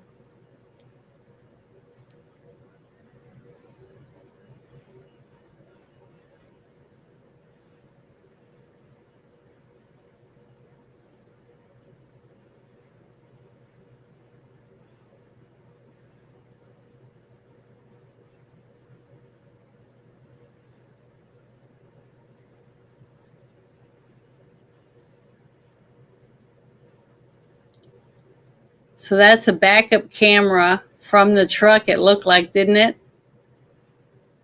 Pretty much. So these are different cameras from the vehicle and from the station that the vehicle has that Tesla keeps track of, apparently. So they were able to get all this, but that's some pretty good views of him. His body build, everything. His bone structure. So, and he had plenty of time to run around and whatever, because it takes a little while to charge up your vehicle when you're traveling. So I Especially thought that. electric vehicles. So there you go. I think I'm really believing that they're doing the best they can, and they're trying to get all the information put together. And I'm thankful that Elon said, "Hey, anything you need for this, I'm going to give it to you." And it got taken care of right away. Didn't have to go through a bunch of people saying you got to get a court order, blah blah blah, whatever. He just did it. He owns the company. He can do whatever he wants, basically. And a person that buys a Cybertruck knows they have all this on there. Because I was talking to a guy on the phone a little bit during my live stream, and he was riding in a Cybertruck as it was driving him. That's what he was telling me about it. This is super cool. I'm sitting here, both hands free, and I'm just letting it's driving me down the road. So I've never been in one. I can't afford one. I'll never be able to afford one, but it's just pretty interesting, and I really do believe that they're going to get to the bottom of some of this shit. I hope. Okay, well, the next thing I had was a Sean. I think it's this one, Sean Ryan. Yeah, here's one of them. Okay. Okay, can you see it? Okay, Yes. yeah. Okay, you can see it. I got to go back to the other thing. It says, I urge everyone to dedicate at least 45 minutes to fully grasp the details that have unfolded over the past few days. And I've watched a bunch of the videos for the past few days. This episode takes a deep dive into the manifesto and email sent to Samasor, whoever that is, Matt Leisberger himself. Within the chilling document, Leisberger boldly declares, "What I'm going to send you is going to change the course of humanity." Matt Leisberger, a former Green Beret, is the center of this story. Just days before he drove a Tesla Cybertruck loaded with explosives to Trump's International Hotel in Las Vegas, the Cybertruck incident has raised serious questions about Leisberger's motivations, his credibility, and the information he's shared. In this episode, we unpack the manifesto's contents, which include allegations of advanced drone technology, U.S. war crimes in Afghanistan, and the use of gravity propulsion systems by China. What's chilling is the same individual who emailed this same address also emailed the Sean Ryan show, and we collaborate this during the interview. I will be linked all emails attachments below. And he's wanting us to share this. He said, please watch and share. So we won't get in trouble for doing this because he's giving us permission. So here we go. Let me turn this up a little, and here we go. Watch. Sam Shoemate, welcome to the show, man. Appreciate it. Thank you. I'm nervous about this one. Yeah, me too. I'm really nervous about this one. So yesterday I come into work and our stuff's been exploding because of the Sarah Adams, had Sarah Adams, Scott Mann, legend, did an interview with Masood, kind of warning everybody about it's going to be a lot of terrorism here in 2025. Didn't take long. Jan 1, it hit. And, it's interesting. We couldn't get any mainstream media's outlets to pay attention to those interviews. And nobody would really give Sarah a voice. Now everybody wants to give Sarah a voice because, oh, guess what? The fucking CIA targeter was actually right. Mainstream media gave her no attention. So that's been going crazy. I come in yesterday and for an interview, the first thing I do is talk to my producer, Jeremy, and he says that he's been in contact with you and that you had received some type of manifesto or email from the Green Beret that set off the car bomb at Trump Hotel in Las Vegas. Right. Jump in an interview and come out. My phone is blown up. Apparently CID, Army CID, which is, how would you describe it? It's like it's FBI light. Yeah. They are federal agents, but yeah, The Army's FBI. Yeah. I get all these messages from these people that say CID is talking to this person and that person, and one of these guys on the list is still operational, and they want his name redacted. And every Green Beret I know is texting me about this fucking really freaked me out, man. It was like, how did this leak? Who's tracking my fucking phone? All that kind of stuff. So actually, I just want to say thank you for being here, because I was eavesdropping in on that conversation you had with Jeremy, and this is a big story, man. This is big. It is. Real big. And so thank you for being here. No, I appreciate it. Thank you. But I do, before we get too heavy, I got some gifts for you. Here you go. Excellent. So we're talking about people monitoring the phone. Have you heard the unplugged phone? Yeah. And for anybody that wants to purchase this phone, you can get it at unplugged.com/Sean Ryan. Yeah. That's awesome. Thank you. So that the unplugged phone keeps big tech from monitoring your texts and your calls. There's a secure messaging app in there. There's a secure email. So get that thing wired up, and Absolutely. let's talk on that from now on. So, Okay. And then everybody gets a bag of these. Been waiting for this. Nice. This is awesome. Thank you. You're welcome. You're welcome. Very cool. But all right, let's dive into it. This is going to be kind of tough. I didn't have, like I said, I was interviewing yesterday, so we're kind of winging it here. Yeah. But, so before we jump in, I just want to say a couple things about today. And we're not necessarily validating what came in on that email. There's some pretty alarming stuff that came out in the email about the drones that we're seeing on the East Coast, and some capabilities that China has, capabilities that we have, some activity that went on in Afghanistan in 2019, which actually we do have news reports that is valid. A lot of this stuff actually really lines up, but we can't give it 100% credibility. Right. I think you would agree with that as an intelligence analyst. 100%. And then additionally, there are a few names, two, I believe, that we are redacting from this because they are still operational. And as much as I would love to release those names, we're not gonna do it so that those guys can remain undercover and not burn their entire operation of what they're into right now. And there was one more thing. I want to give a little background on you. Retired from the Army in 2023 as a CW2 intelligence officer and understand the information war. In 2020, you were still on active duty. You started a social media account where you intended to share memes and GIFs. Despite your intentions, the account grew into what it is today. You've developed, what is the account's name? It's an Instagram account, goes by Terminal CWO. Terminal CWO. You've developed a robust network of service members across the Department of Defense who trust you with their reports of unethical and, in some cases, illegal behavior from their leaders. You expose the unethical and illegal behavior while protecting whistleblowers in order to hold military leaders accountable, which is why you received the email from the Green Beret. And because of your background, you come across wild information all the time. You're here today because of an email you received from Matthew Livelsberger a couple of days before the Cybertruck bombing at Trump International Hotel in Las Vegas. You'll also be able to discuss what you know about the terrorists who conducted the New Orleans attack. Did I miss anything? No, that sums it up. Yeah. I'll give a background on why that's significant, so your viewers understand how this came into my inbox.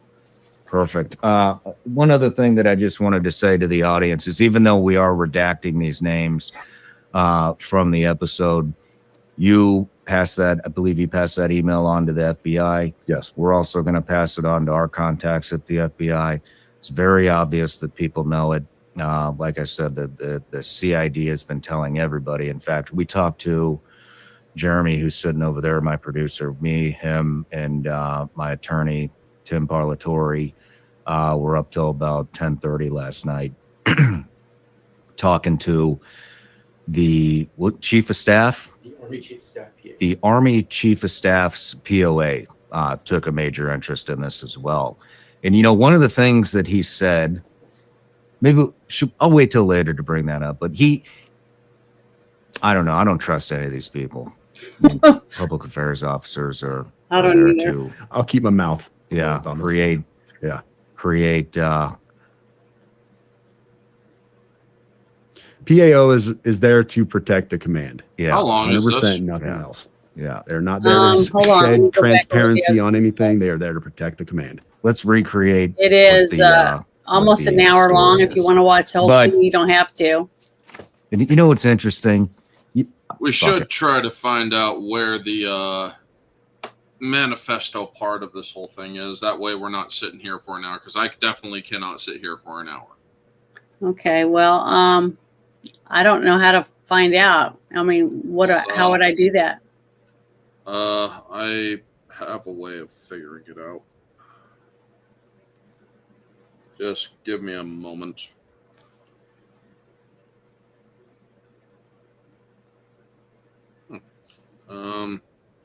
Well, Mexico folded to Trump. Apparently, their president is going to actually assist with the deportations.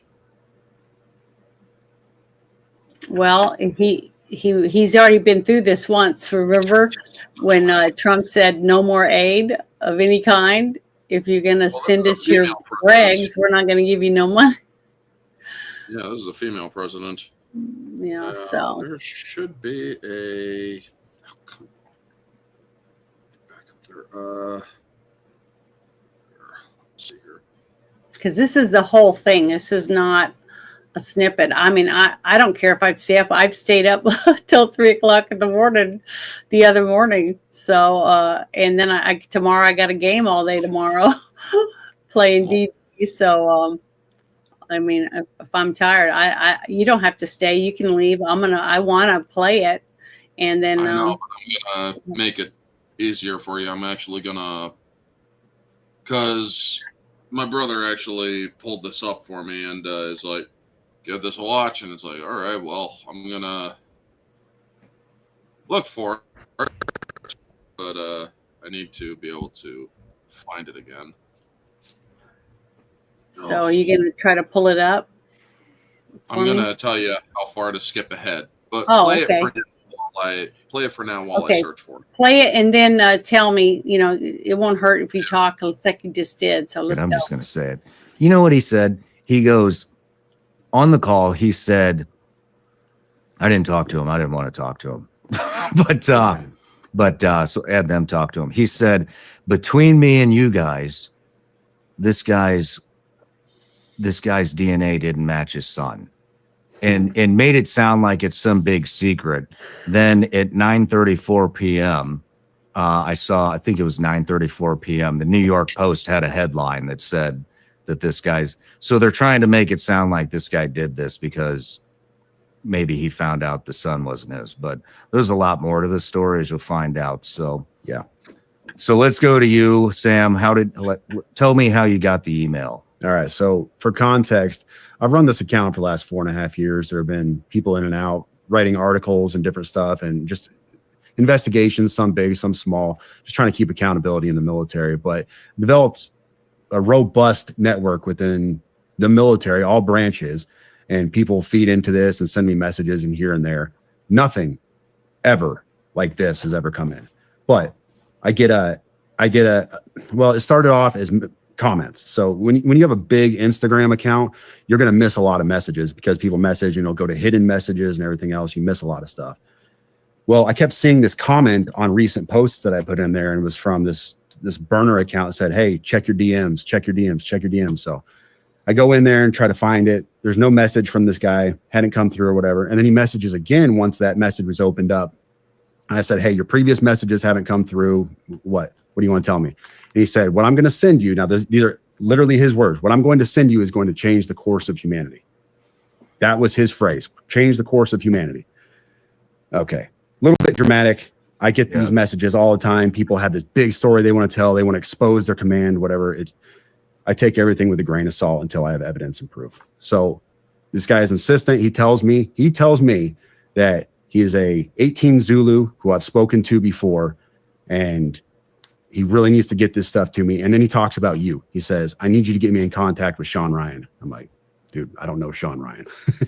I'm not that big, but He's insistent that I get him diverted to media sources, says go to Fox News, whatever else. And I said, all right, tell me what you got. So I give him my Proton email account, give him my signal number. And he reaches out immediately. And I'm going to read this initial message for you because doesn't have names or anything else on it. But this was his message on Sunday.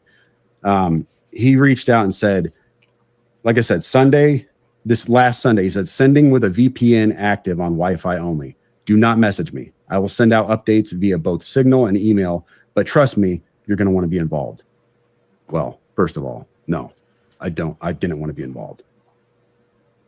Anyways, and then so I didn't message. I responded back to his original Instagram message, and I said, hey, I got your message on Proton Mail, and he said, cool, delete this. So I deleted it.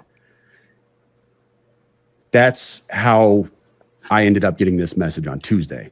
So the message that this right here, this manifesto, if you want to call it that, came in on Tuesday. And when I started reading this, my initial take was, okay, this is off the deep end. It's bonkers. I can't validate or verify any of the stuff in this manifesto. Mm-hmm. And I told him that in a subsequent email. And I'll read that to you later, my response to him. And once again, my response to him elicited, hey, get me in contact with Sean Ryan, Fox News, and he even said Pete Hegseth. Get me in contact with Hegseth. And I'm like, dude, I don't have the incoming Secretary of Defense's phone number. Sorry, bro. That's the last time I talked to him. So yesterday morning. What date was that? That was Tuesday. That was this Tuesday. So we're Friday now. That was 3 days ago. So the day before 30th? Yeah, the day before the attack. I dismissed this stuff out of hand. The 31st. It was on the 31st. Yes. In fact, I posted something on my I told your producer about this as well. But this was a post I made on Twitter. I was just trying to be humorous, off the cuff. It was I didn't mean anything about it. I was just being humorous for my audience. I said, my inbox was especially eventful today. Allegations of war crimes, government anti-gravity technology, and fears about being tracked and watched by the feds. It's always, the world is ending and I have this information that needs to get to the media, and never, how you doing, brother? Everything all right? I was just playing off of a meme. Mm-hmm. It was just supposed to be a joke. That was the body of his email that he sent me. And I didn't think anything about it. I didn't know who Matt Berg was, Matt Livelsberg, or anything else. He told me who he was in the email. He pointed me to his LinkedIn account. I didn't know any of this stuff. And I was just kind of being humorous with my audience. Like, I get these crazy messages sometime. And then the day after that message, I wake up and my buddy was like, hey, Sam, nobody in the community seems to know this guy. Do you happen to know who he is? And I played that for you before we came up here. Just absolute shock. That's how I woke up yesterday. Do you want to play it now? Yeah. Excuse my language. I was definitely in shock. Let me find this chat. So,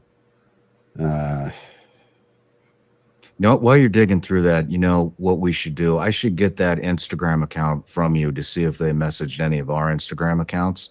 And we should also get that email address. Deleted it. You deleted it. He told me to delete it and I deleted it. Okay. Yeah. We should also get that email address and see if they sent it in through the website and see if he tried to contact us. Get 13 minutes. Get We're to basically the at FBI. the manifesto. So I'm in a military. They actually do something. Yeah, I'm in a military group chat. Buddy Green Beret, Corey, he says, at Sam. Nope, nobody I've asked in the community knows him. You is at 8:46 a.m. yesterday. So I woke up and I said, OF, I'm shaking. This guy emailed me 2 days ago. I'm not playing. And then he said, damn. And then this was my response to him at 8:48. Like, just woke up. Dude, I'm fucking shaking, bro. You don't understand. This guy emailed me and told me he was being watched by the FBI and Homeland Security, but they weren't going to do anything to him because he had a VBID. I'm not fucking playing, dude. I have the email. I am shaking, man. This is nuts. And it goes from there. And I sat there for probably an hour talking to my wife. I'm shaking. I can't even think straight. Like, normal day is shot. And I didn't know what I want to do. Do I sit on this? Do I do nothing with it? I've got to tell somebody. I've got to tell the FBI at least, because this is huge. This is all over the news. And then I was like, well, dude, this guy wanted to get in contact with Sean Ryan. So let me get this to Sean Ryan, see if I can get with him. And I had a buddy who knew your producer, and we went from there. But wow. You want to read the email? Yep. So this email came in on December 31st at 10:42 a.m. That is Tuesday. He said, in case I do not make it to my decision point or onto the Mexico border, I am sending this now. Please do not release this until 1 January and keep my identity private until then. First off, I am not under duress or hostile influence or control. My first car was a 2006 black Ford Mustang V6 for verification. What we have been seeing with drones, he puts that in quotes, he says drones, is the operational use of gravitic propulsion systems powered aircraft by most recently China and the East Coast, but throughout history, the US. Only we in China have this capability. Our OPSEN, that's Operation Center, our OPSEN location for this activity is in the box below. China has been launching them from the Atlantic from submarines for years, but this activity recently has picked up. As of now, it is just a show of force, and they are using it similar to how they used the balloon for SIGINT and ISR, which are also part of the integrated comms system. There are dozens of those balloons in the air at any given time. The so what is because of the speed and stealth of these unmanned aircraft. They are the most dangerous threat to national security that has ever existed. They basically have an unlimited payload capacity and can park it over the White House if they wanted. It's checkmate. U.S. government needs to give the history of this, how we are employing it and weaponizing it, how China is employing them and what the way forward is. China is poised to attack anywhere in the East Coast. I've been followed for over a week now from likely Homeland or FBI, and they are looking to move on me and are unlikely going to let me cross into Mexico, but won't because they know I am armed and I have a massive V-bid. Let me pause right there for a second. So he says a massive V-bid. When I was talking to the FBI yesterday, they didn't know what a V-bid was. I had to explain what that acronym meant, literally. You fucking serious? Dead serious. I said it twice and he goes, you said that word V-bid. Can you tell me what that is? For your audience, a V-bid, for your audience who has not been in the GWOT for the last 20 years, a V-bid is a vehicle-borne improvised explosive device. In layman's terms, a car bomb, what we saw at Trump Tower. So backing up, he says, I am armed and have a massive V-bid. I've been trying to maintain a very visible profile and have kept my phone, and they are definitely digitally tracking me. Here's where he gets into the other stuff. And this is where we had to redact the names. Well, your producer redacted the names. I have knowledge of this program and also war crimes that were covered up during airstrikes in Nimruz province, Afghanistan in 2019 by the admin, DOD, DEA, and CIA. I conducted targeting for these strikes of over 125 buildings. 65 were struck because of civcas, that's civilian casualties, that killed hundreds of civilians in a single day. U.S. FORA continued strikes after spotting civilians on initial ISR. It was supposed to take 6 minutes and scramble all aircraft in CENTCOM. The UN basically called these war crimes, but the administration made them disappear. I was part of that cover-up with U.S. FORA, an agent, redacted, of the DEA. So I don't know if my abduction attempt is related to either. I worked with redacted IO staff on this as well as the response to Bala Murghab. Redacted commander at the time, redacted can validate this. You need to elevate this to the media so we avoid a world war because this is a mutually assured destruction situation. Then he says, for vetting, my LinkedIn is Matt Berg or Matthew Livelsberger, an active duty 18 Zulu out of 110, that's 1st Battalion 10th Special Forces Group. My profile is public. I have an active TSSCI with UAP, USAP access. What is USAP? Do you know what that is? I don't know what that is. But I checked his credentials on LinkedIn. So that was the first thing I did. I went to his LinkedIn page.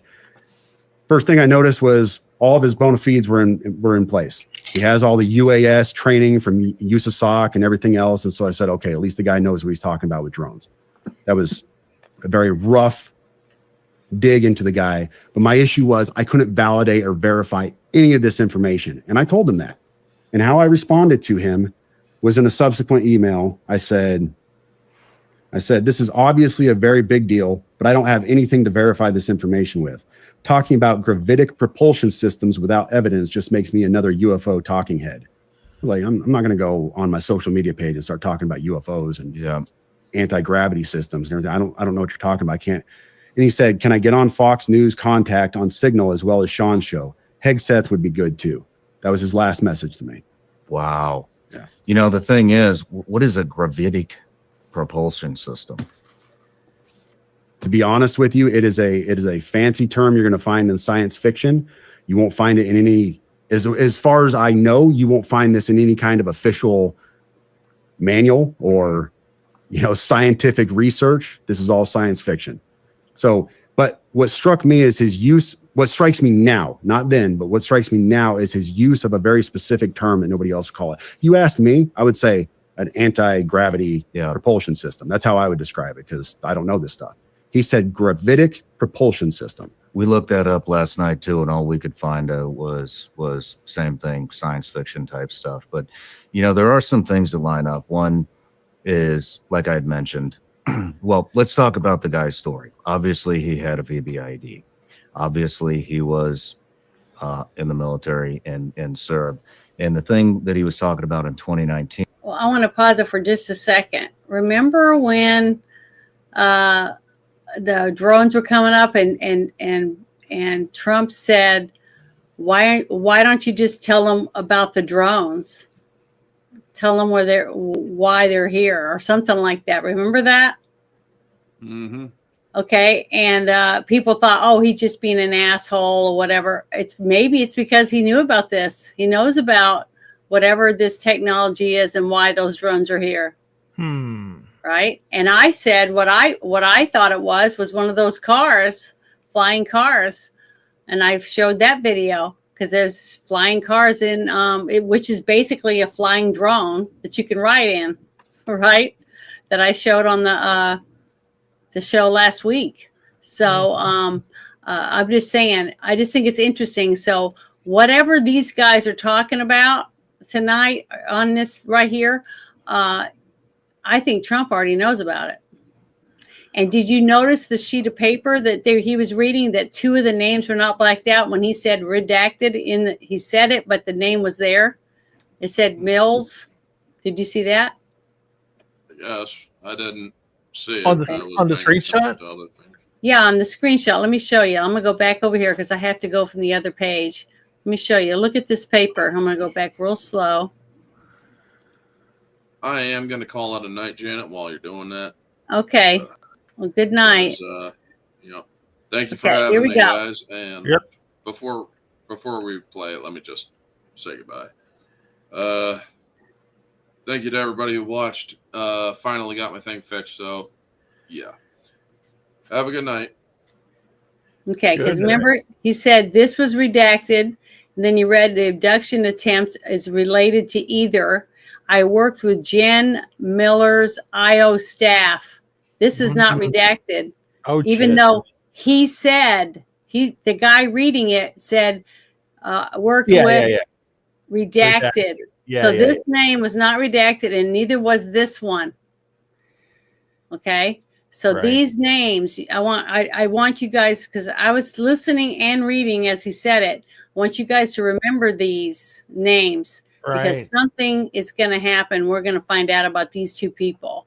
And I'm so glad I got this on recording. Now, YouTube might throw this out and not let me have it on YouTube, which is fine. That's why I'm doing it also on Rumble and X. So I will have copies of it. And I don't know who this person is, but these two names, I just wanted everybody to see that before I go back and I'm going to start playing it again. Let me go back to where they were. Okay, here we go. To be honest with you, it is a fancy term you're going to find in science fiction. You won't find it in any, as far as I know, you won't find this in any kind of official manual or, scientific research. This is all science fiction. So, but what struck me is his use, what strikes me now, not then, but what strikes me now is his use of a very specific term that nobody else call it. You asked me, I would say an anti-gravity propulsion system. That's how I would describe it, because I don't know this stuff. He said gravitic propulsion system. We looked that up last night too, and all we could find was same thing, science fiction type stuff. But there are some things that line up. One is, like I had mentioned, well, let's talk about the guy's story. Obviously, he had a VBID. Obviously, he was in the military and served. And the thing that he was talking about in 2019, we pulled a report. This is from October 9th, 2019. UN report find Alleged drug facilities were not lawful target airstrikes caused significant civilian casualties. The United Nations Special Report, which examines the impact on civilians of the United States airstrikes on alleged drug processing facilities on 5 May 2019 in Afghanistan, determines the operation caused a large number of civilian casualties. The report also examines the legal framework applicable to this incident. In June 2019, the UN Assistance Mission in Afghanistan, together with representatives of the Afghanistan Independent Human Rights Commission, conducted a site visit to areas impacted by the strikes in Farah Province, Bakwa District, as part of its extensive fact-finding into the 5 May incident.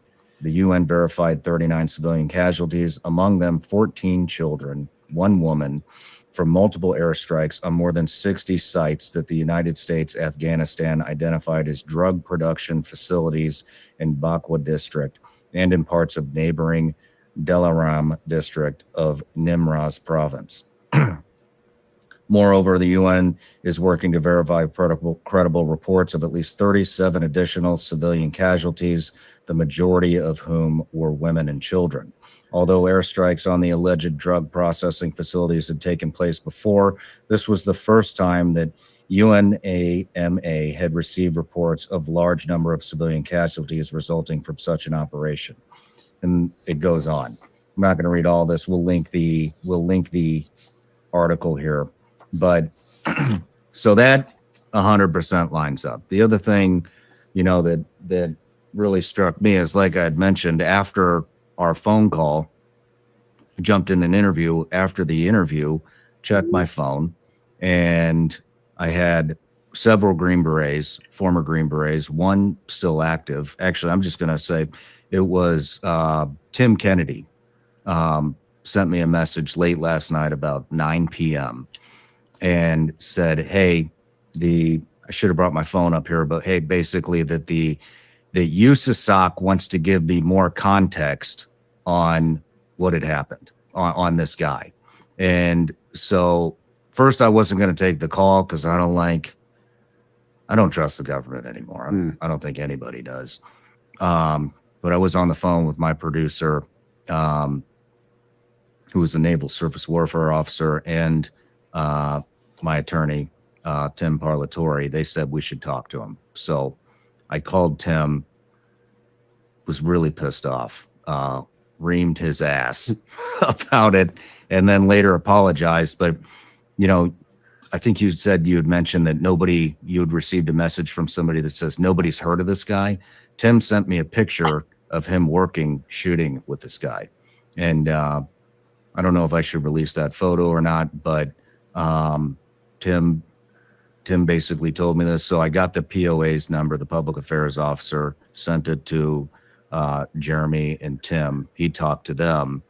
And what they wanted us to know was that this guy was an upstanding soldier, an excellent operator, was moving on, was moving towards retirement and moving on to basically enhance the future of warfare. They wanted us to know that. Then the PA officer, sounds like almost jokingly said, which I don't know why you would joke about this, said that, and between us, which why the fuck would a POA officer say between us? I mean, if they didn't want us to know that information, then they just wouldn't have told us that. But they wanted us to know, obviously, that the DNA with his supposed child was not a match. And so I think what they were trying to do is basically make this out to be, this is why this happened.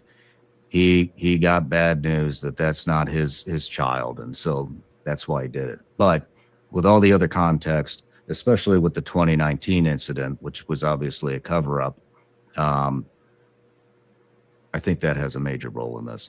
The other thing is, I started receiving a lot of messages from one of the redacted names, who's a DEA agent, the one that he's talking about in the email to you.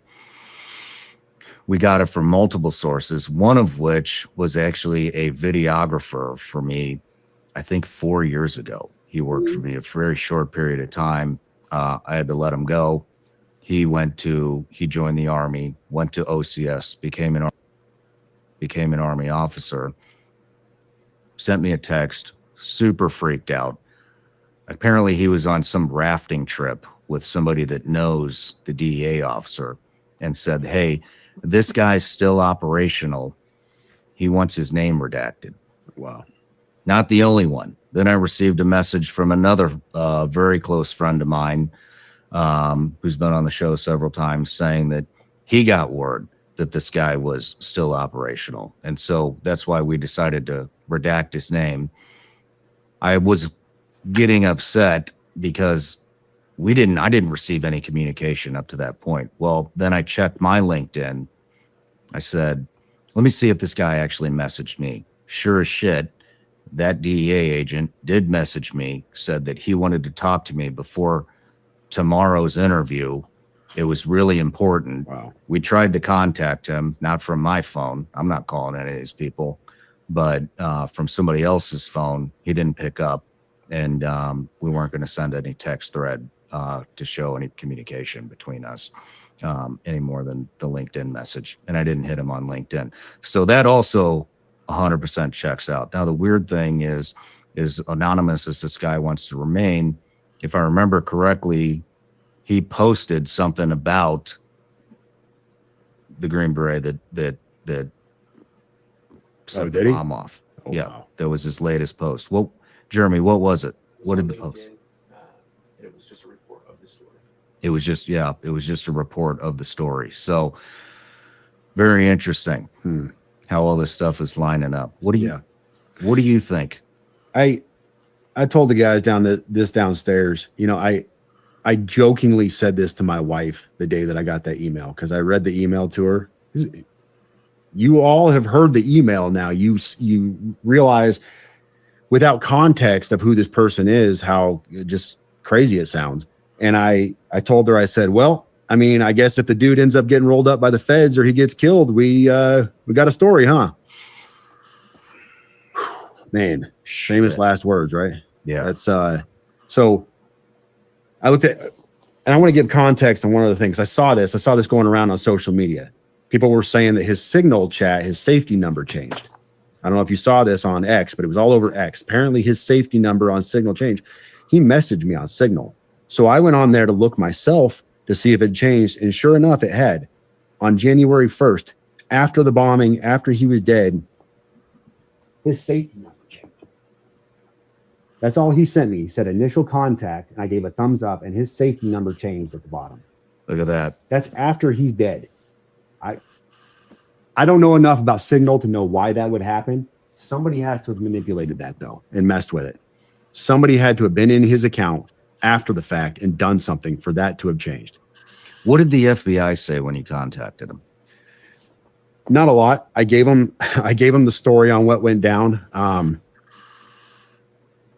Was very over the top, telling them, hey, I am being transparent in every way. Feel free to contact me at any time. This is my address, my name. This is why he contacted me. This is my social media page. This is any reason why this could have happened, why this got dumped on me. This is the information. They took it. They were gracious. They were nice to talk to. Mind you, I had to explain what a VBID was, which was disheartening because you're the FBI, but that's another issue altogether. But nothing beyond that. They said, thank you. And we'll be in touch if we have any further questions. Well, they definitely got in touch with CID. Yeah, they did. Because that went all the way to the top of the Army.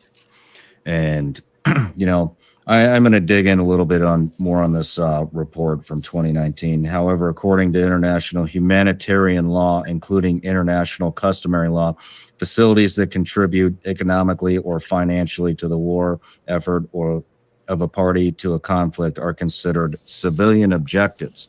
The report jointly produced by UNAMA and the UN Human Rights Office concludes that the drug facilities associated with workers may not be lawfully made the target of attack and should be protected. The United Nations maintains that considering these objectives and individuals legitimate targets dangerously erode the fundamental principle of distinction, placing the broader civilian population and infrastructure at risk. The report sets out a number of recommendations, including that the appropriate and legal response to illicit drug activity is through law enforcement, not military operations that endanger civilians. Well, and here's the thing. We want to know why the DOD is scrambling on this, why the FBI pushed this to them so quickly, to CID all the way up to the very top. These are very, very serious allegations. Yeah. I mean, this is like UN level opening an investigation type stuff into alleged war crimes. This is no joke. It did happen. Yeah, the ripple effect is going to be massive on this. It did happen. I think we should take a quick break. I want to scrape our email to see if this Green Beret, what's his name again? Matt Livelsberg. Matt Livelsberg. Let's see. Burger. Let's see if Matthew Livelsberger sent us an email through our website email desk. We'll be right back. I know everybody out there has to be just as frustrated as I am when it comes to the BS and the rhetoric that the mainstream media continuously tries to force feed us. And I also know how frustrating it can be to try to find some type of a reliable news source. It's getting really hard to find the truth and what's going on in the country and in the world. And so one thing we've done here at Sean Ryan Show is we are developing our newsletter. And the first contributor to the newsletter that we have is a woman, former CIA targeter. Some of you may know her as Sarah Adams, call sign Superbad. She's made 2 different appearances here on the Sean Ryan Show. And some of the stuff that she has uncovered and broke on this show is just absolutely mind-blowing. And so I've asked her if she would contribute to the newsletter and give us a weekly intelligence brief. This is going to be all things terrorists, how terrorists are coming up through the southern border, how they're entering the country, how they're traveling, what these different terrorist organizations throughout the world are up to. And here's the best part, the newsletter is actually free. We're not going to spam you. It's about 1 newsletter a week, maybe 2 if we release 2 shows. The only other thing that's going to be in there besides the intel brief is if we have a new product or something like that. But like I said, it's a free CIA intelligence brief. Sign up. Links in the description or in the comments. We'll see you in the newsletter.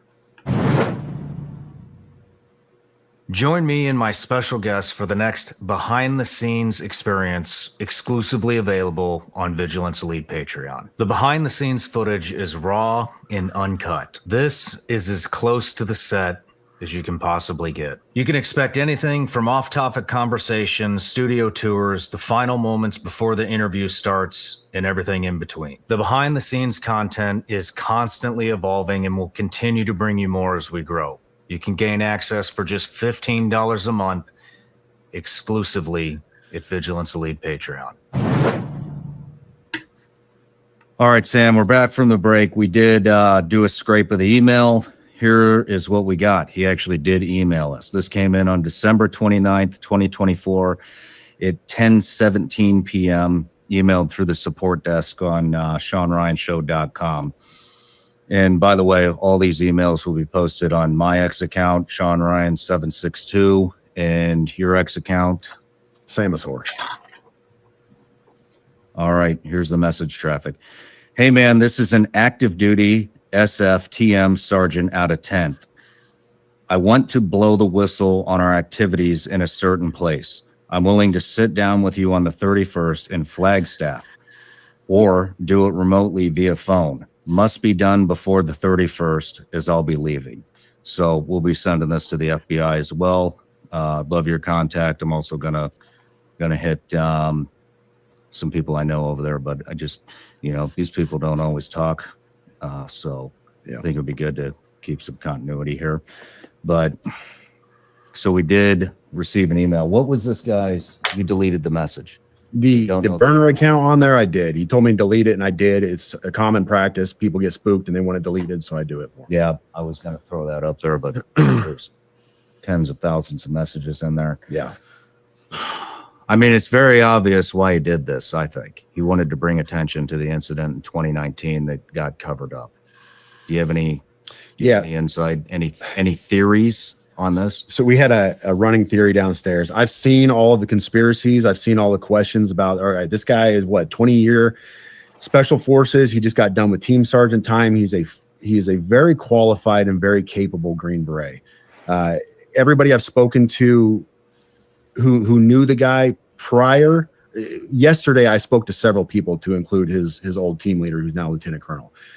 Said he was fine, nothing out of place. His mental state was not something that anybody was concerned about. His ex-girlfriend posted photos of him bragging about how he got a Tesla and all this other stuff. So stick with me here.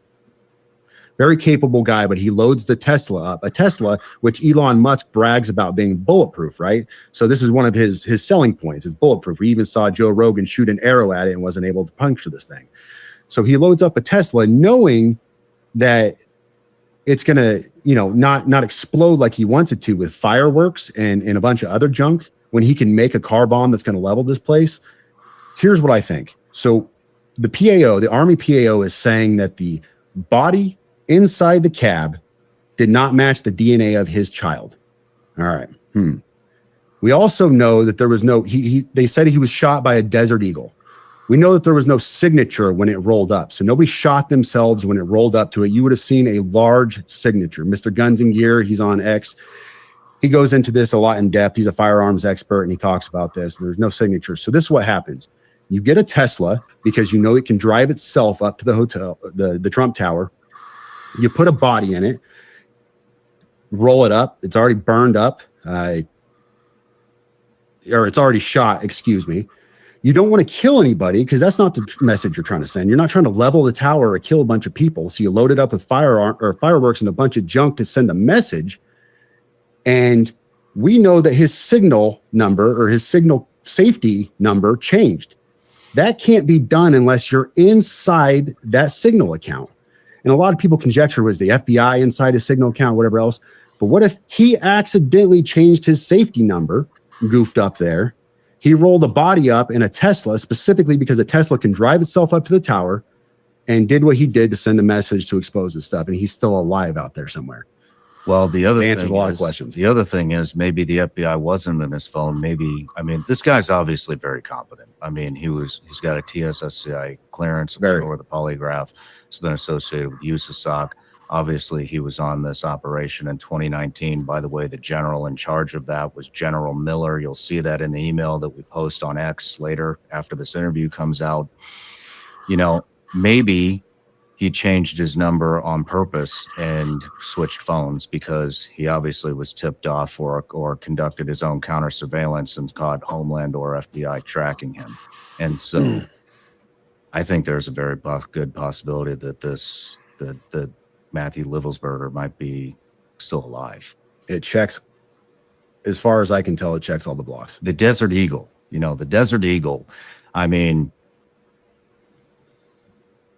yeah, a little over the top firearm. But if you think about it, if he was going to kill himself, or whoever was in that car was going to kill themselves, look, if I was going to commit suicide with a firearm, I would go with the biggest possible caliber of bullet that I could, to make sure that it actually worked, because I wouldn't want to be sitting there choking all over myself with a fucking 9mm or something. True. So that is, as far as I know, a 50 caliber Desert Eagle is the biggest handgun caliber that you can get. And so that could play into this as well. But there's a lot going on. Was there something in that email again that said that this would prevent World War III with the UAP? Well, it didn't say it would prevent World War III, but he was asking that, he said, you need to elevate this to the media so we avoid a world war, because this is a mutually assured destruction situation. I wonder what he's trying to do with these, what he's trying to tell us with these drones. I want to pause it for a second. Think about it. If the DNA didn't match, don't they have dental impressions? Don't they? I mean, just because he's burned up, they still have He teeth. might. He might.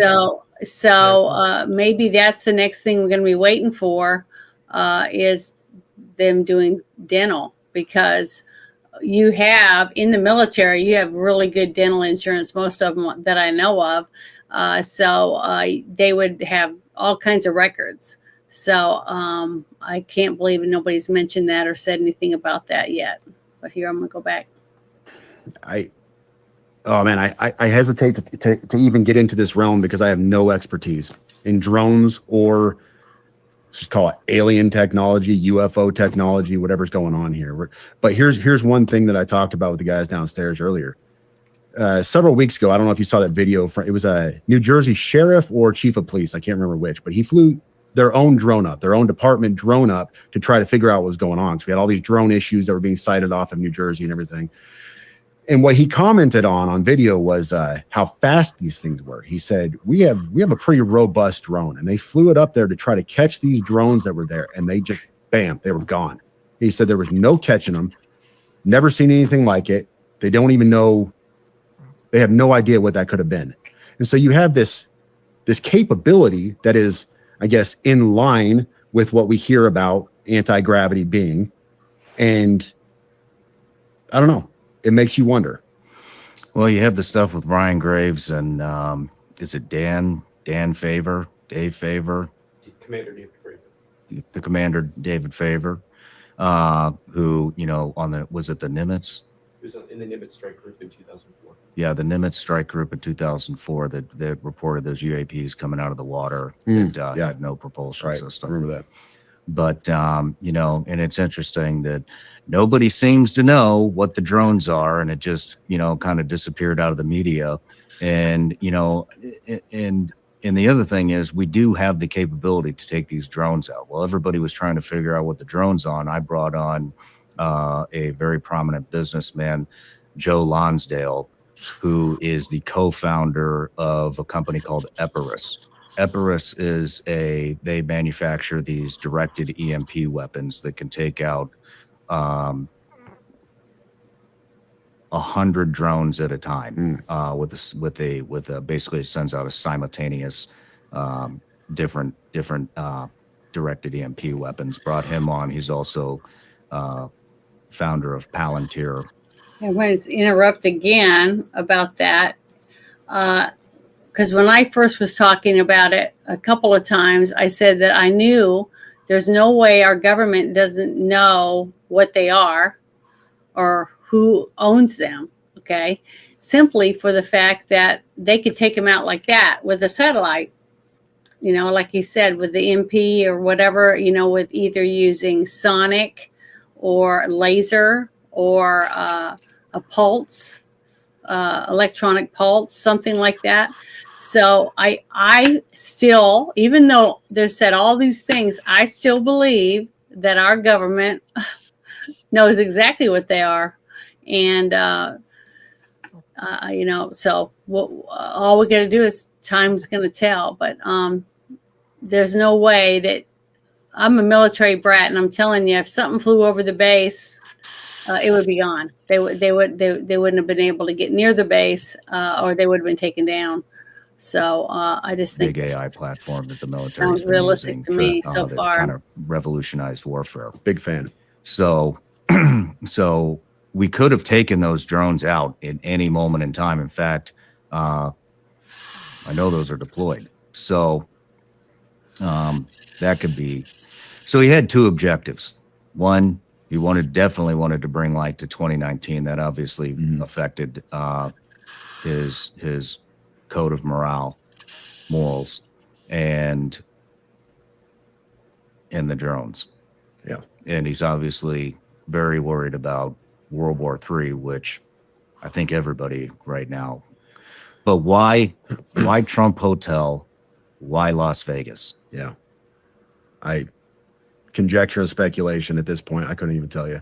You know, I've heard both sides. I've seen them finding posts from his wife, who's very allegedly, I'm not saying this, I'm just saying what has been put out on social media is very anti-Trump. She has had a number of anti-Trump posts, and then him, who his family say he's a stalwart patriot, Trump supporter, all these other things, which I guess if I had to guess, just in the realm of conjecture again, I would say Trump Tower. It draws more media, more fanfare. Was this an assassination attempt? That kind of stuff. So you get more press, more media pulling into it because it is such a significant namesake, if you will. But at the same time, it was a fireworks display and very little more. And if I'm running with the theory that I proposed a little while ago, he didn't want to hurt anybody. He wanted to send a message. I mean, it's very obviously, look, the guy's got great tradecraft. You know, I mean, he changed his signal number, if that was him, or his whatever the contact number on Signal. 20 plus year in special operations at the highest level. Picked a car that's bulletproof to do this. I think, yeah, there definitely wasn't mass casualties. He wasn't trying to hit mass casualties, because otherwise he would have done it at another location as well, or the bomb would have been bigger to take the entire building. I agree. Out. And so this definitely wasn't, in my opinion, this definitely wasn't incompetence. Another thing to support this. So you got the email. He desperately wanted to talk to you before December 31st. He knew beyond a shadow of a doubt, January 1st was go day. Nobody was pressuring him. At the beginning of this email, we see, first of all, I'm not under duress or hostile influence or control. Okay. So he says that he reached out to you. He was very emphatic that it had to be before December 31st because he was doing this thing on January 1st. For some reason, that was a landmark day to him. Maybe it was just because big day for everybody, January 1st. But he was very emphatic that was the time. And then the thing he was trying to do was, overall, more than anything, was get a message across on the biggest platforms possible. He's trying to talk to Pete Hegseth. Why would you want to talk to the Secretary of Defense? He's trying to blow the whistle on these war crimes. He's trying to say this thing happened, man. Like, I can't live with this anymore. He desperately needed to talk to you, the biggest platform out there. He needed to talk to Fox News. I need to get this message out. That was his overall goal. In everything else, everything I've seen, I have not seen the intended goal was to kill himself or to create a mass casualty event. It is to get this message out. And how can I do that? What is the biggest bang for my buck? How can I get that done? That's what I'm seeing here. Yeah. It's a damn good point. Wow. Do you think there was any correlation between him and the New Orleans attack? No. I don't either. I looked at all of that. I looked at the posts. I looked at people are scrambling for news. Everybody wants to post something. They want to be the guy on social media that posts the groundbreaking thing. And I saw these connections to Fort Bragg, and they deployed together at this time. And great. So did 500,000 of the rest of us. I was at Fort Bragg. Oh man, tie me to Delta Force. I must have been part of Delta Force and some side. No, I had nothing to do with them. It's this nonsense. It's a big organization. The Army is very large. You're picking things out and you're trying to make this a thing. That New Orleans guy was a staff sergeant who got out of the active duty Army in 2015, and he was in the reserves until 2020. People are saying in the last year he was radicalized. I talked to multiple of his peers, to include, I'm going to be very, very careful with this, former leadership. I'm not going to give what echelon they were at. Former leadership of his.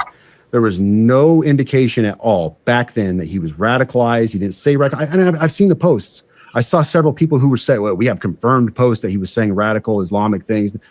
I don't believe it. Because nobody he worked with confirmed that. They said, no, we had no indication that he was like this. And if you talk to people now, they said in the last year, he was radicalized. He started taking on these more radical teachings of Islam and everything else. And he had this, he fell into financial hardship and all these other things. So you're telling me this guy who was a former 42 Alpha S1 guy, human resources, pushes your paper, and then an IT guy, 25 Bravo, is somehow connected to a Green Beret team sergeant out of 10th? No. Well, also they found an ISIS flag in New Orleans. which They didn't find any of that here. I think that might have been just some silliness on his part, trying to take on some kind of Islamic banner of jihad. I would conjecture, all conjecture, say that is likely he has no affiliations to ISIS. But You know, I wonder. I don't really believe in coincidences. You know, and both of these explosions happened in the same day, or both of these attacks, whatever you want to call them, happened on the same day. The attack and the explosion, which obviously wasn't meant to be an attack. that's fair. And I don't believe in coincidences either normally, but I look at a landmark day like January 1st, and I think, what better day? Any day. I'm going to do a thing January 1st. Yeah. And I think possibly old boy in New Orleans had help. I don't think that he could have done all the spotting and surveying and assessing himself. He would have likely had to at least had a spotter to say, yeah, you're good to go. Maybe. But I think that's plausible. But other than that, I have a hard time making that connection. You know, this email, I wonder who else he reached out to. This came in from Dabber GMIB or MLB at protonmail.com. So he was even using an encrypted email service, which I think everybody in intelligence and special operations knows what Proton Mail is. Yeah. I would imagine if Joe Rogan, Fox News, name some other big names out there, scrub their emails right now, they could probably find a message from this guy. Yeah. He came to me because I'm like D-list media. I'm the guy who has kind of a platform on social media, but I'm not big time, but I can kind of get things to the big time every once in a while if it's a big enough story. And that's what he was hoping for. He was just throwing mud at the wall, trying to get somebody to get his message out. Well, it's going to be big time now. Yeah. But is there anything else we need to cover that you can think of? Jeremy? Yep. You want to go into the other item we talked about from the right over here in the story? Oh, can I say it? Yes. Yeah, the man pads. Well, I'm unfamiliar. all right. So I'm saying this with, you can decide to use this or cut it out. This is hard to work with because keep in mind, let me give some background on this. I'm an intelligence analyst and I've spent many years validating sources, taking information in, putting it back out, telling my humenters, hey, this source, this is valid. Let's, give him a rating of this, do this, recommendations. So we can identify good sources in the field that give us information, and we can say, yes, this is an A source versus an F6. This is just garbage. Somebody got paid for something. I still work in intelligence. I'm an intelligence officer. I work for a nonprofit. We Remnant Ministries out of Texas. In fact, the website is in my bio on X. I work for Dr. Pete Chambers, Green Beret. And we were involved in counter-human trafficking, along with just providing ministry to all kinds of stuff. Border operations. Most recently, we've been involved in West North Carolina a great deal. And we had some confirmed reporting through two solid sources. And this is where I have to be very iffy. And I told him in the car, and he can tell you offline, I cannot say this on the air, but we had two solid sources, one south of the border and then one from an element within our own government that confirmed independently of each other that some Iranian-made man pads, so surface-to-air missiles, had come across the border. We had the location and everything else. Well, Doc, that's what he goes by, Doc Chambers, he put this out on a podcast, and I was very emphatic, like, this is not stuff that I like to put on social media. Mm-hmm. I'm an intel guy by trade. This stuff is not for social media consumption. We got this to Secret Service. We did the whole gamut and got everything pushed to them, and that's why Trump was pushing a lot of this stuff out when he was, because we had told the Secret Service and they had the reporting and everything else. But we have not, to my knowledge, have not recovered those man pads. Now, I'm not privy to that, but what I do know we have done is we have apprehended the couriers on a second run of theirs, And we have local law enforcement got together with federal law enforcement and rolled up the safe house in, I will not say that on this show, but they rolled up the safe house where it was. And we have since identified what that issue was on the border. Now, let me just, where did they come through? They came through an actual point of entry in a legal point of entry along the border. I'd have to pull up the original reporting, but we had the actual. So we now have Iranian missiles.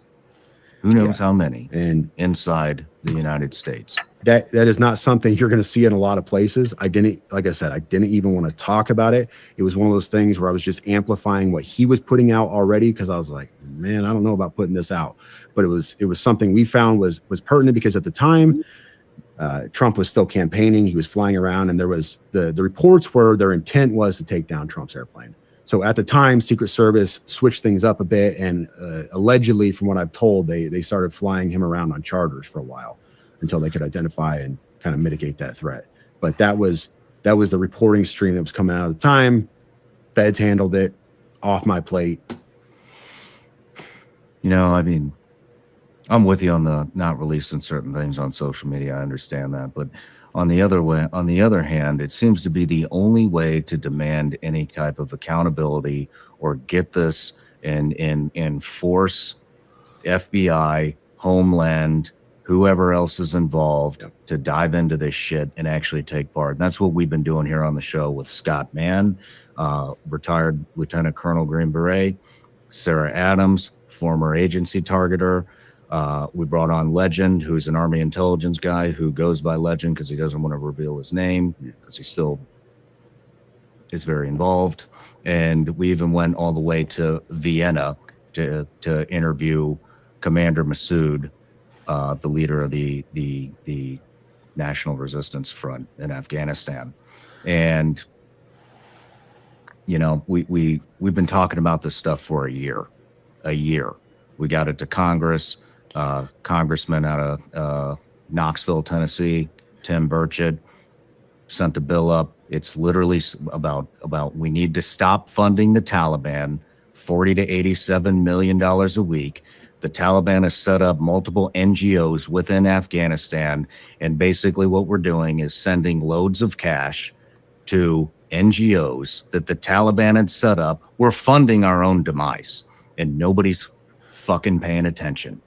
Nobody's paying attention. We tried to get it in the media. We got a little bit of hits. Most of them were from outside the U.S. We had a reporter out of India kind of cover it, but we've been warning about what's happening for damn near a year now. Sarah first came on, I believe it was October of 2023 was her first interview, and nobody took it seriously.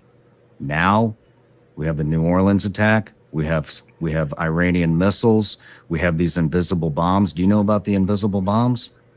So now these terrorist organizations have developed invisible bombs that will get through metal detectors, any kind of screening device that's out there, and they brag about this. And now we just did a Twitter Spaces with Sarah Adams, and they are now bragging that what we know about the invisible bomb, it's now even more advanced than it was before. So that means they can get this into stadiums, they can get this into airports, they can get this pretty much anywhere they want, because you cannot detect it. That's scary.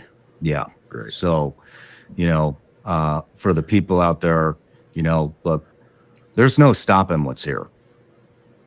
You cannot stop this. Nope, you can't roll it back. Not Can't with put the what we genie back in have the bottle. already in here. We have sleeper cells. Yep. We're already getting reports that I just lost my train of thought. Oh, we're already getting some reports that there may be more involved in the Louisiana, New Orleans attack that they're not releasing. We also, I'll tell you this, there's a group of people flying around and basically briefing up different departments, governors about what's coming, how to deal with it in their communities. There are deputies, in New Orleans who put in requests for training on how to take care of a threat like this, and those fucking requests were denied. They were denied. And so what I basically want to say is it's going to be a bloody 2025. I think that's very obvious. And so for those of you that are looking for something to do and if finally come to the realization that our government is failing us, here's what you need to do. You need to get with your local communities. You need to, especially schools. Schools are very vulnerable no matter how many active shooters we have in the schools. The infrastructure that's been put in, which is minimal to none, a lot of schools still have none. You better start holding your schools accountable, and you better start raising hell and having them upgrade security no matter what the cost, because no matter what the cost is, it's not gonna amount to the loss of life that we will potentially see throughout the United States. And start calling your congressmen. Get these guys to do something. Yeah. Start calling your senators. Get these guys to do something. They have been warned for over a year that this is coming, and nobody wants to take it seriously. Nobody wants to take it seriously. We contacted the House of Foreign Affairs Committee. They did like a Zoom call. Yeah, that's Just for a little media hit. Our government is failing us. And so it's in our hands now. It's your kids. It's your wife. It's your husband. It's your parents that are going to pay the price for what we have installed in this country. And it's now up to us because they aren't going to do anything. So on that note, like I said, it'll be on my X account, Sean Ryan 762. The emails will be there. The footage will be there. Any of the stuff we talked about will be there. It'll be obviously, on audio on YouTube, and your accounts on Instagram and X are. I just focus on X as Samosaur. If you want to follow the military nonsense, it's Terminal CWO on Instagram. Perfect. Well, we'll link those below. And once again, Sam, I really appreciate you coming out. Oof. Fuck it. I wonder if this fucking guy's still alive. I do.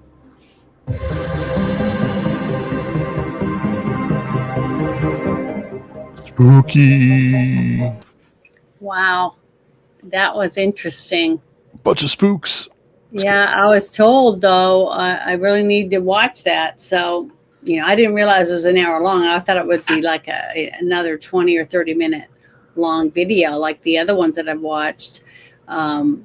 The interviews with a few other people talking about different stuff with the government. But, man, that's kind of scary. But I do believe still that our government knows what's going on. Yep. This administration knows exactly what's going on, and they're refusing to do anything about it because they feel like they want to dump it all on Trump and us.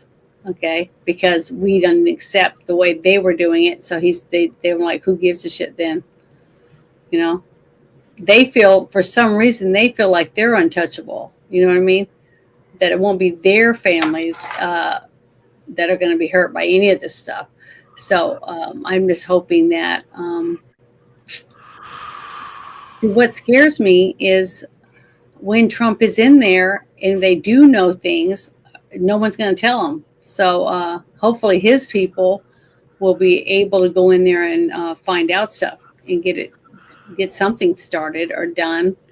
And now we know why. It's like I said, there's got to be a purpose for why Biden and all of the Biden administration is wanting to leave the border open. They wanted something to blame whatever's about to happen on. And they can say, oh, well, the border was too porous and somebody got in, stuff like that. But I do believe they know about a lot of it already. They already know what's going to happen. Not exactly. I don't think they know exactly what's going to happen because, just like that one lady was saying, ISIS get a hair up their ass. They want to decide, oh, there's more people over here. I'm going to go over there. See what I mean? So I don't know. it's just all really scary. But we've been going at it for almost 3 hours, and it's just about to be midnight. So for me, I guess I'll have to say goodnight to everybody. So, Ruben, do you have any plans? Oh man, it's just trying to like relax. It's still a long weekend. Mm-hmm. Good. Gonna get some rest, and tomorrow I'll be playing Dungeons and Dragons with Bruce and the rest of them. So, and then next week, Wednesday, I'm gonna start my game with Bear. Oh, good. So, I'm gonna be playing that game 2 hours. A 2-hour game in 2 hours a week or whatever. So we'll see how that goes. But I'm gonna say bye to everybody. And I'm sorry I didn't get to read the private chat or anything. I was too busy. But I just want to say thank you to everyone that stopped in on Rumble, on Ruben's channels, and on Orange Hats when he was here, and on YouTube and my ex. I really want to say thank you to everyone. And I'm going to go ahead and close out for the evening. So you guys have a wonderful weekend. Thank you, and God bless America, because, boy, we need it. Yep.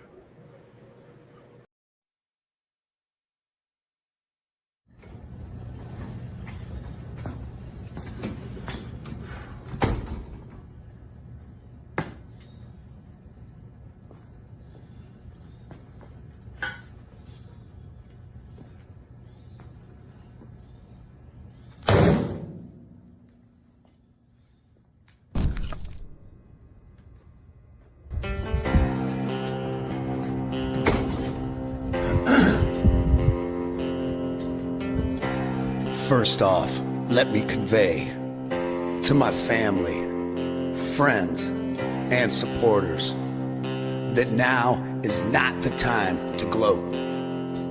We must remember that most of our left-leaning friends are good people who want the same things in life as we do, but simply think differently on how to get there.